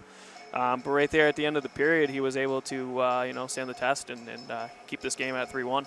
Perfect. So with that being said, we'll catch you back here in about 7 or 8 minutes.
Welcome back to the Collins Pearly Complex, where BFA is down by 2, Ben, in this Division I match as we jockey towards the last month of the season, towards the playoff seasons. And I got to tell you, hopefully we see some different things here in the third period. Yeah, I mean, we mentioned going into this game, it's a big game seating-wise. And, you know, as for the Bobwhites, you gotta go back to the basics. You got to keep things simple and find a spark somewhere here. Yeah, I agree. And the spark came on that one shift with LaPlume. Had a couple of big hits, and, you know, they got some pucks to the net. I think BFH could be a little more physical with them, too. For sure, yeah. I mean, the more physical you are, the more turnovers you get, and that's what we're looking for in the offensive zone. I think they're a bigger team. I think they just got, you know, I know Manning and LaPlume have thrown their bodies around a little bit here tonight, but they got to loosen things up here for CVU. And certainly get some pucks on Barnes. Yeah, Barnes really hasn't been tested. I mean, the few chances that BFA has had, there's been second opportunities. Pucks are kind of bouncing up off of him. So, you know, get people to the net, get second chances, and pound a couple home here, and you never know. Yeah, I would agree. I mean, he really hasn't been tested, but I credit a lot of that to CVU's the way they played the game tonight, and their defensemen have played well, all 6 of them. He was tested at the end of the second period with 12 seconds. A puck came from the point. I believe it was Clark, and he got the right pad down on it, and boy, that was headed to the back of the net. Yeah, he came up big there, and in a time they needed it to keep things going in their favor. So we'll see here as the clock ticks down to the start of the third, which team kind of sets the tone right off. Yeah, I mean, the next goal is obviously huge for both sides. Especially, I mean, if you're BFA, you really got to get the next one. I look down into the stands, see a Team USA jersey. Again, we sort of talked about the Four Nations Cup coming up in a couple weeks. If you're a hockey fan, you want to watch this on TV or check it out live. For sure. I mean, it's also being so close to home. Boston, Montreal being the host cities. You're within a drive of any of these games. So. I'm going to 2 games. It's Canada, Sweden, U.S., Finland. I can't wait. It's going to be probably arguably the best hockey I've ever seen. The last time I went to a thing like that was when LeClaire played. It was in the 1996 World Cup up at the Bell Center. At the Bell Center, yeah. And U.S. beat Canada. I believe it was 3-2. Yeah, I recall going up to the World Juniors a few years back, USA-Canada championship game. The atmosphere was unbelievable. I mean, having Canada as a host for those events just makes it that much better as a spectator. I think you were a junior when you and I, Matt Booth, took a bunch of boys up. We saw the U.S. play Germany. Yep. I think Jack Eichel had 4 that night. Yeah, I think it was a 6-0 USA 6-0 U.S. game. I think he had 4, but so the hockey is going to be really good. But here we are with this high school hockey now. And BFA with a turnover in front is Spalding, but he couldn't get a stick on it. We mentioned that ice being good there. We had a little extra water in the slot, which is causing some chaos here to start the third. It is. Sometimes that does. It takes a few minutes to dry, but that's got to go for both teams. So. Exactly. Kept in by Whitcomb off the hash mark. Scores! Not what the Bobwhites ordered. With 36 seconds in, Whitcomb picked up off a loose puck and went 5-hole. Yeah, we've talked about Whitcomb all night to kind of taking control as a freshman. He's looking very good out there. A little bit of a tough bounce. I think that hit off a defender from BFA. Maybe it was tipped by the CVU forward, but a little bit of a bad hop there for Merchant, who's trying to do his job as best he can out there. Yeah, I don't think he saw the puck bend as it was. It did go off a BFA defender's pad and into between his legs. Yeah, not a whole lot he can do on that one. So CVU with a commanding 3-goal lead with 14:24 left in the game.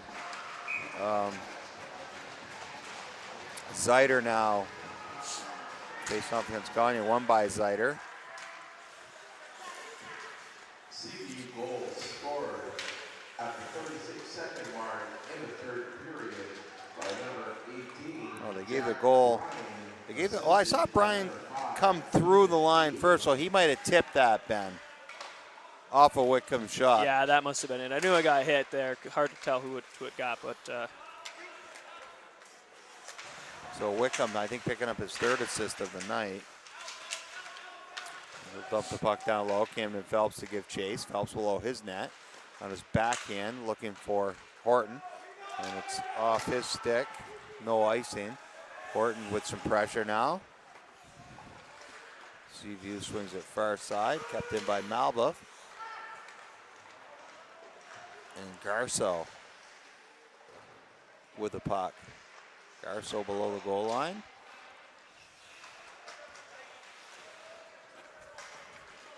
Ben, I'm going to put you on the spot to pick the Northwest Access TV player of the game for BFA. I probably should have told you 2 periods ago, but I'm sure you've been watching, and we're going to give you the sole responsibility to do that at the end of the game. I appreciate that, Mark. Gonna have to be watching with a little closer eye here in the third, see who pops out.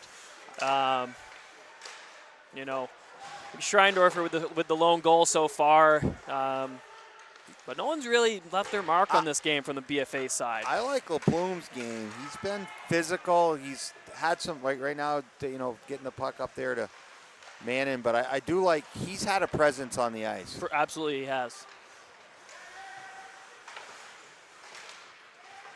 Mannon sending the puck down low, and it'll be played by Burns. Left for number 6, Jackson White. You know, like I mentioned before, you got BFA throwing the puck in deep there. There's not a whole lot of urgency to you know, to get deep and cause some turnovers. They're dumping, but they're not chasing. And there has been no odd man rushes at all tonight that I can recall. But that means, again, creating turnovers, you know, hunting pucks down, and just haven't seen that yet. Right. You got there, I don't remember which BFA player it was, dumped it in, and then you had the other 2 forwards coasting into the zone. Yeah. Head up, almost like they were disappointed with the play, but you know, when you're having a hard time breaking it in the zone, sometimes you got to dump and chase and cause some havoc behind the goal line. Well, I looked earlier today and I saw that, you know, CVU again was the 10th seed out of 10 teams, and I had to look at it twice, because when has CVU been a last place team ever? I can't ever remember. And I'm watching them play here tonight, and they certainly don't look like a 10th seed team. They skate well. They certainly play nice defensive hockey, and they've got some pretty darn good goaltending. Yeah, I mean, across the board, they're a solid squad. I mean, you know, I think maybe they haven't had maybe some puck luck the first half of the year, but this isn't a team that I necessarily would want to play come playoff. I agree. I mean, if I would not want to play these guys, of course, I haven't seen the rest of the league or much of it, but they don't give up much. They're very stingy. They block a lot of shots too. So I mean, you know, hats off to CVU, who's played in a very nice game so far, which is a lot of the reason why BFA can't muster up a lot of offensively. Is you got to give credit to the other team. For sure, absolutely.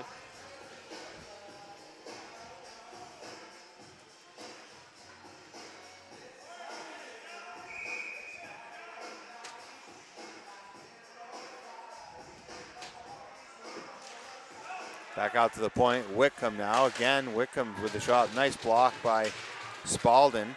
He'll give to Horton. He's broken up nicely in the back check by CVU. Zeiter with the puck. Far side to the last goal scorer, Brian, who had the tip. Brandy Jones up to Brian. He'll tip it in, and Owen Bonnet will give chase. Bonnet on his backhand. Nice play by Zeiter, the freshman, with a turnover. Leaves it up top to number 26 for CVU, and that was just shot wide by Kean Ruid. Behind Horton, he'll dump it in. Or Moldy with the puck. Broken up by Gagnon with the trying to get over to Horton, but no luck, and out comes CVU again. Good idea there from Gagnon, trying to get it across the Horton, just not enough mustard on the pass there.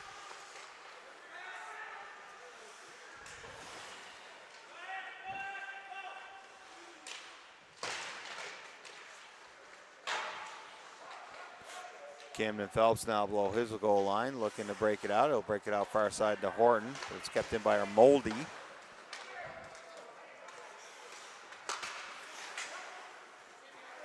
Phelps back to Benoit. looking, but nobody's there, so we'll hold on to the puck. 10 minutes left in the game, Ben, and 4-1 CVU lead.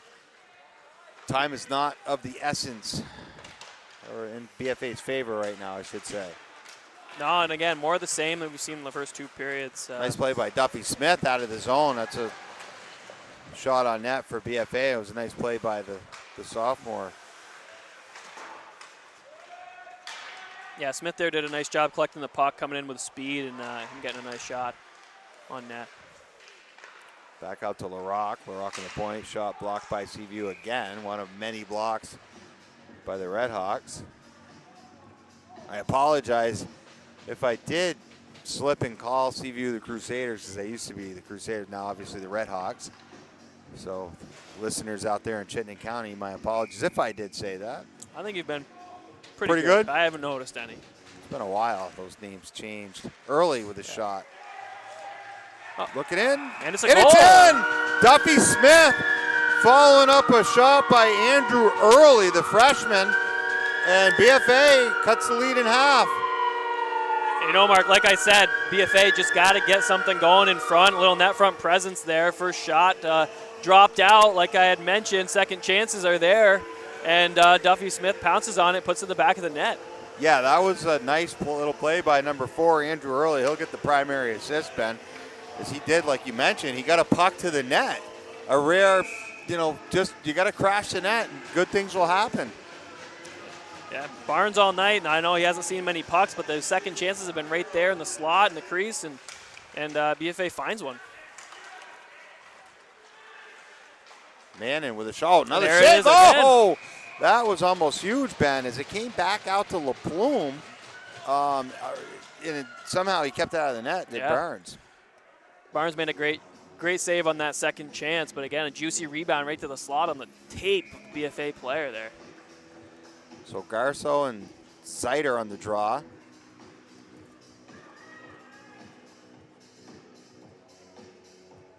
He'll get tossed. And comes another BFA player, LaPlume, won by Zider.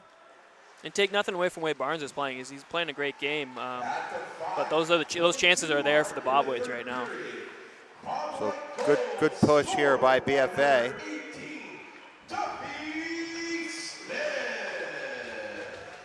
Assisted by number 4. LaPlume now waiting for help. And number 23, Colby Magnan. Colby Magnan will also pick up a secondary assist there. So good pressure by BFA. 8:58 left in the game. We got a hockey game. Yeah. CVU there forced to take an icing as things were they were under siege again from the Bobwhites. So let's see if we can keep this up for BFA and get another one quick. So Ben sending out Bo Parent alongside Longway. And then Ketchum was on the other wing, or Schreindorfer.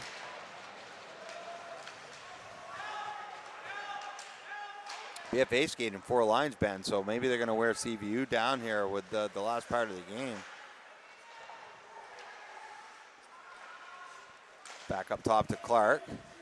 Clark sends it back down low in the corner. Schreindorfer waiting for the puck, but it's picked up by Bo Parent. Parent back down to Schreindorfer. On the goal line, the goal score for BFA. Shot saved by Burns. Looking for his own rebound, but a nice defensive play by Whitcomb. Out comes number 9, Jamison Yendo. Shot, Merchants makes a save. And it is CVU now with the puck. Merchant did a nice job there, picking up the puck between the legs of the BFA defender. A little bit of a screen shot by number 9 there. Zamadia with a shot on net, saved by Merchant. And Bo Parent now does a nice job defensively.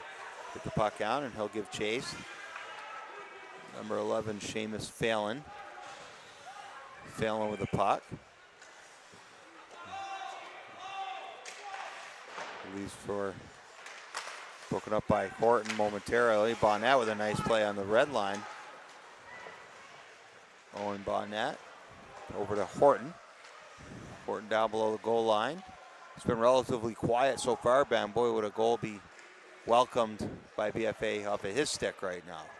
Yeah, for sure. I mean, BFA is doing the right things right now. They're establishing pressure and offensive zone time, giving themselves a little bit of a break in the D zone. So looking for one of these guys like Horton to take control a little bit. Oh, nice forecheck by Weinberg. The puck was left for him behind. Sets it back out to number 13 for CVU.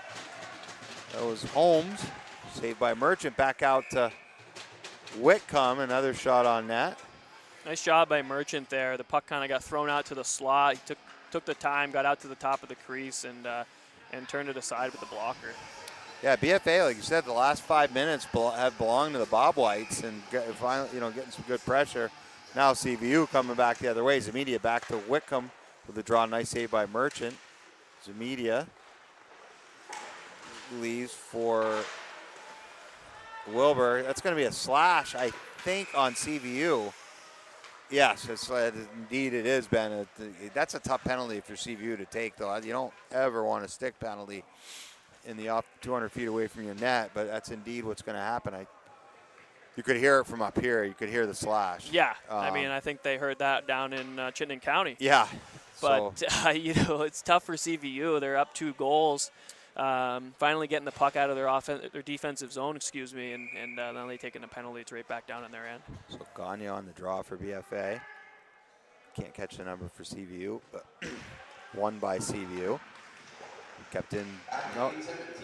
Clark with the puck. Over to LaPlume. LaPlume back to Clark. Let's see if they can get things set up. Clark now. He'll gain the zone and give chase to his own dump in. Looks like going to be a 5-on-3 here. 5-on-3. Let him touch it. Let him touch it. That's it. What nice play by LaPlume to realize. Often you don't see that, especially in high school hockey. Give him the puck so we can get back. Did you get the 5-on-3 right away? Yeah, it was a heads-up play, knowing the game, knowing the circumstances here. Yeah. We'd prefer a 5-on-3. That was really heads up by LaPlume. This is big for BFA. So BFA will leave their first group out there with Gagne, Clark, Horton, LaPlume. Clark from the top, blocked nicely by BFA or by CVU. Horton now back up top to Clark. Clark shot, saved by Barnes.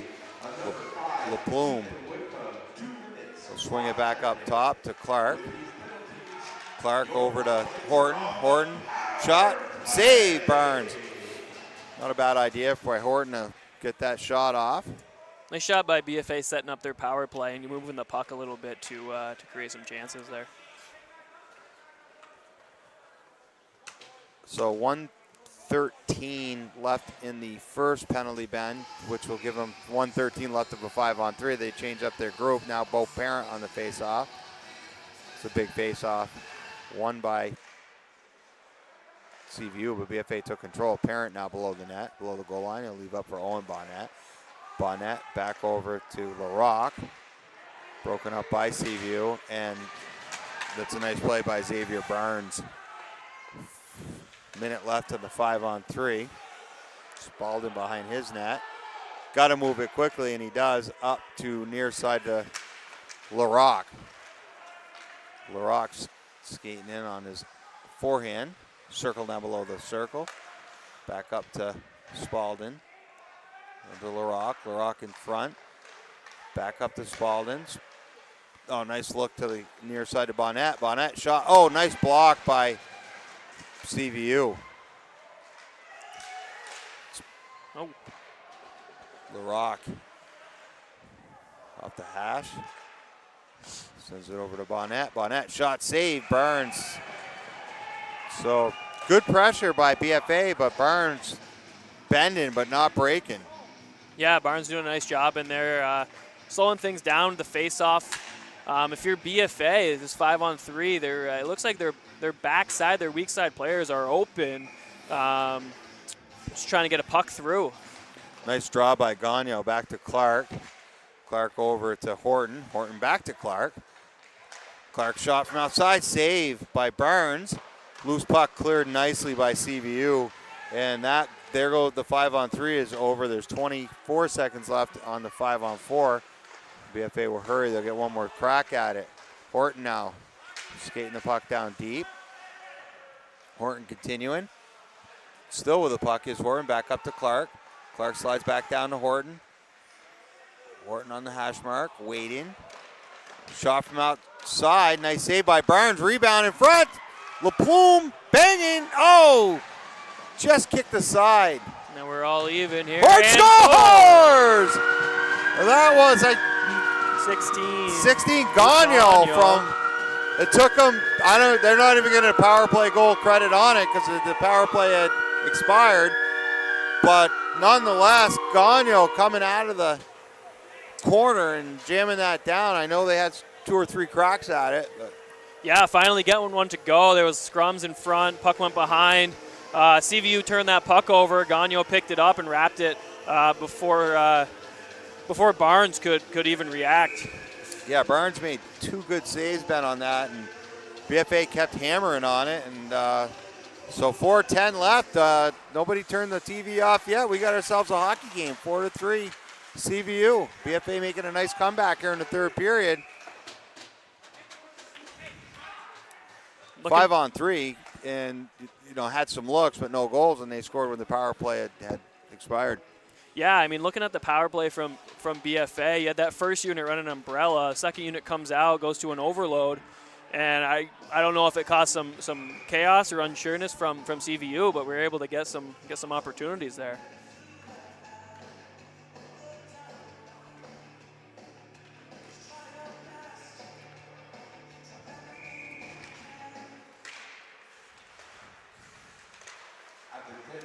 Camden Phelps shot. Oh, kicked aside. And that should be icing. Oh, he waved it off. Camden Phelps now below the net. Horton will get a primary assist. CVU now back up top. Blocked nicely by 26 for BFA. That's Schreindorfer. He'll get a puck down low on net and Ryder a long way. Kept in nicely by Phelps. LaPlume now. The big righty controlling the puck down. Oh, nice pass the long way. He just couldn't find the back of the net. Long way still with the puck. Leaves for Bo Parent. Parent now on his forehand shot to the net. Blocked. And Whitcomb will skate the puck out. 2:58 left in the game. 4-3 CVU. On the puck is LaPlume. Nice turnover. Still with the puck back up top. Shot! Oh, I thought that was in the back of the net, Ben, on the tip. Garceau now below the net. After the slow start to the third for the Bobwhites, they've really turned things around and are finding themselves with scoring opportunities here.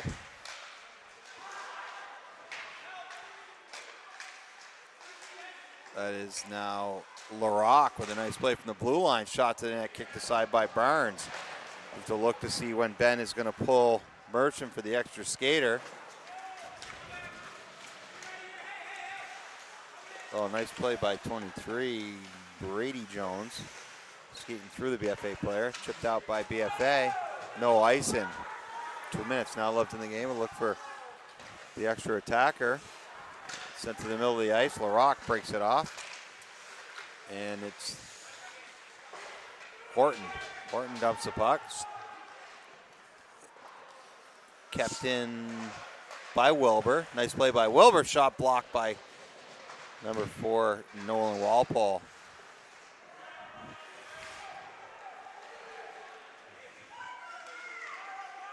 Gagnon.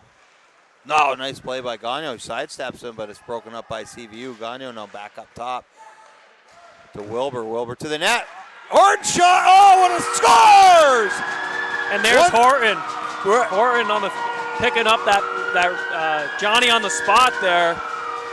You know, taking that loose puck and catching Barnes off guard there. Gagnon made a nice play, Ben, by sidestepping the CVU defender to get that puck to the middle of the slot. And again, Horton, who third period's had a goal and assist, relatively quiet the first 2, but he's showing up here in the third, and we've got ourselves a tie ball game. Absolutely. You know, and you mentioned Gagnon there. I'm not sure if he's going to find his name on the score sheet there, but that play he made absolutely set up that goal. I thought the puck was kicked wide, and couldn't see it. I get my eyes checked. It was in the back of the net.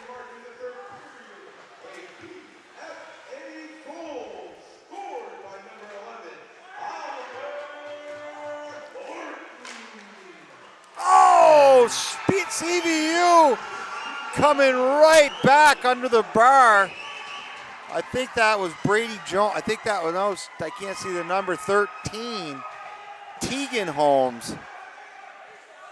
Wow, right under the bar. That's a heartbreaker for the Bobwhite. Dagger. It's a little bit of a question here.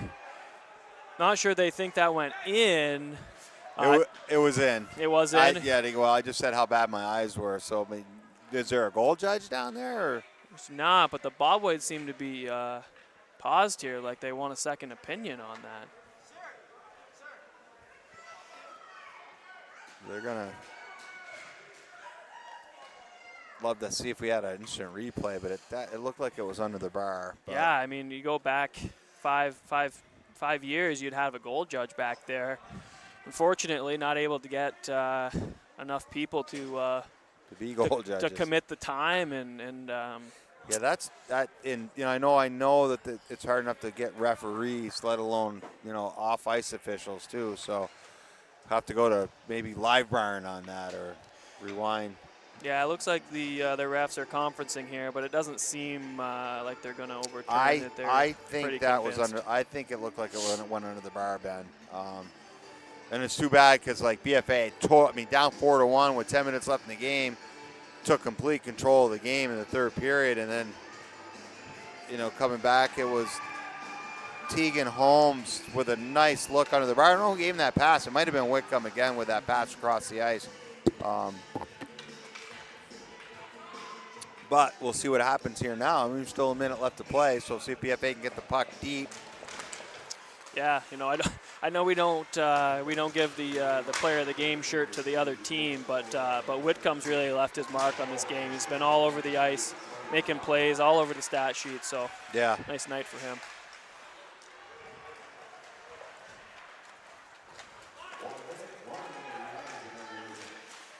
Jamison Yendo getting the puck deep.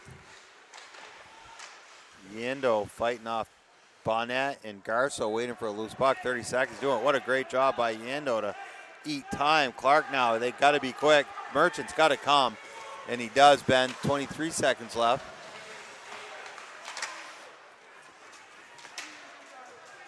Garceau with the puck, 16. They got to hurry off the back of the net.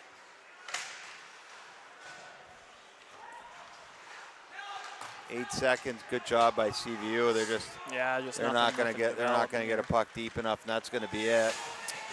Well, what a great hockey game. Fortunately, if you're BFA, you're on the wrong end of the stick, but really good high school game, back and forth. Back and forth, and like we mentioned at the start of the game, it's going to come down to that final buzzer, final minute, who gets the last one, and unfortunately for the Bobwhites, it was the Red Hawks who got one there at the end. But, hard-fought battle. It was. And, BFA, particularly the last 12 minutes, really came to play. They were a little off the first 30 minutes, which is why they were down 4-1. But, credit CVU for coming right back, losing a 3-goal lead and, regaining the lead. But that was a nice hockey game. Absolutely, yeah. And, as it is Teacher Appreciation Night, can't help but point out the two City School alums, Gagnon and Smith, who popped a couple there for the Bobwhites to get them back in the game. So you are left, Ben, and we can talk about a few of the notables that I thought. A few of the notables for BFA. I mean, I like LaPlume's game. I'm not sure if he had a point, but he was physical out there. Schreindorfer with a goal, and I did like, I love the way Gagnon played in the third period. Yeah, I mean, you look at LaPlume. I don't believe he got himself on the score sheet, but his physical play in the offensive zone, just making things happen and turning pucks over and creating some chances for the Bobwhites really, was the difference maker in them coming back here, but. Yeah. You have the decision, so we'll give you the. Yeah, I mean, I'm not sure how this works as far as kids getting it twice and who's gotten it or not. But I think I got to go with Gagnon. Late in the game, he stepped it up, and Luke Gagnon he took control in the offensive zone, created chances, and I would agree. I love the way they get the third goal. He came in from behind the net and was all over the puck. And I don't know if he got credit and assists on the fourth goal or not, but he certainly should have. He should have started the play. Absolutely. So the next home game for BFA, 5:30 Saturday night here at the complex against the Tide from Spalding. Again, one of those teams that's a couple again now, probably depending on how they did tonight, but at least 2 or 4 points ahead of them, so that's a big game. So for Ben Lovelett, I am Mark Needleman, wishing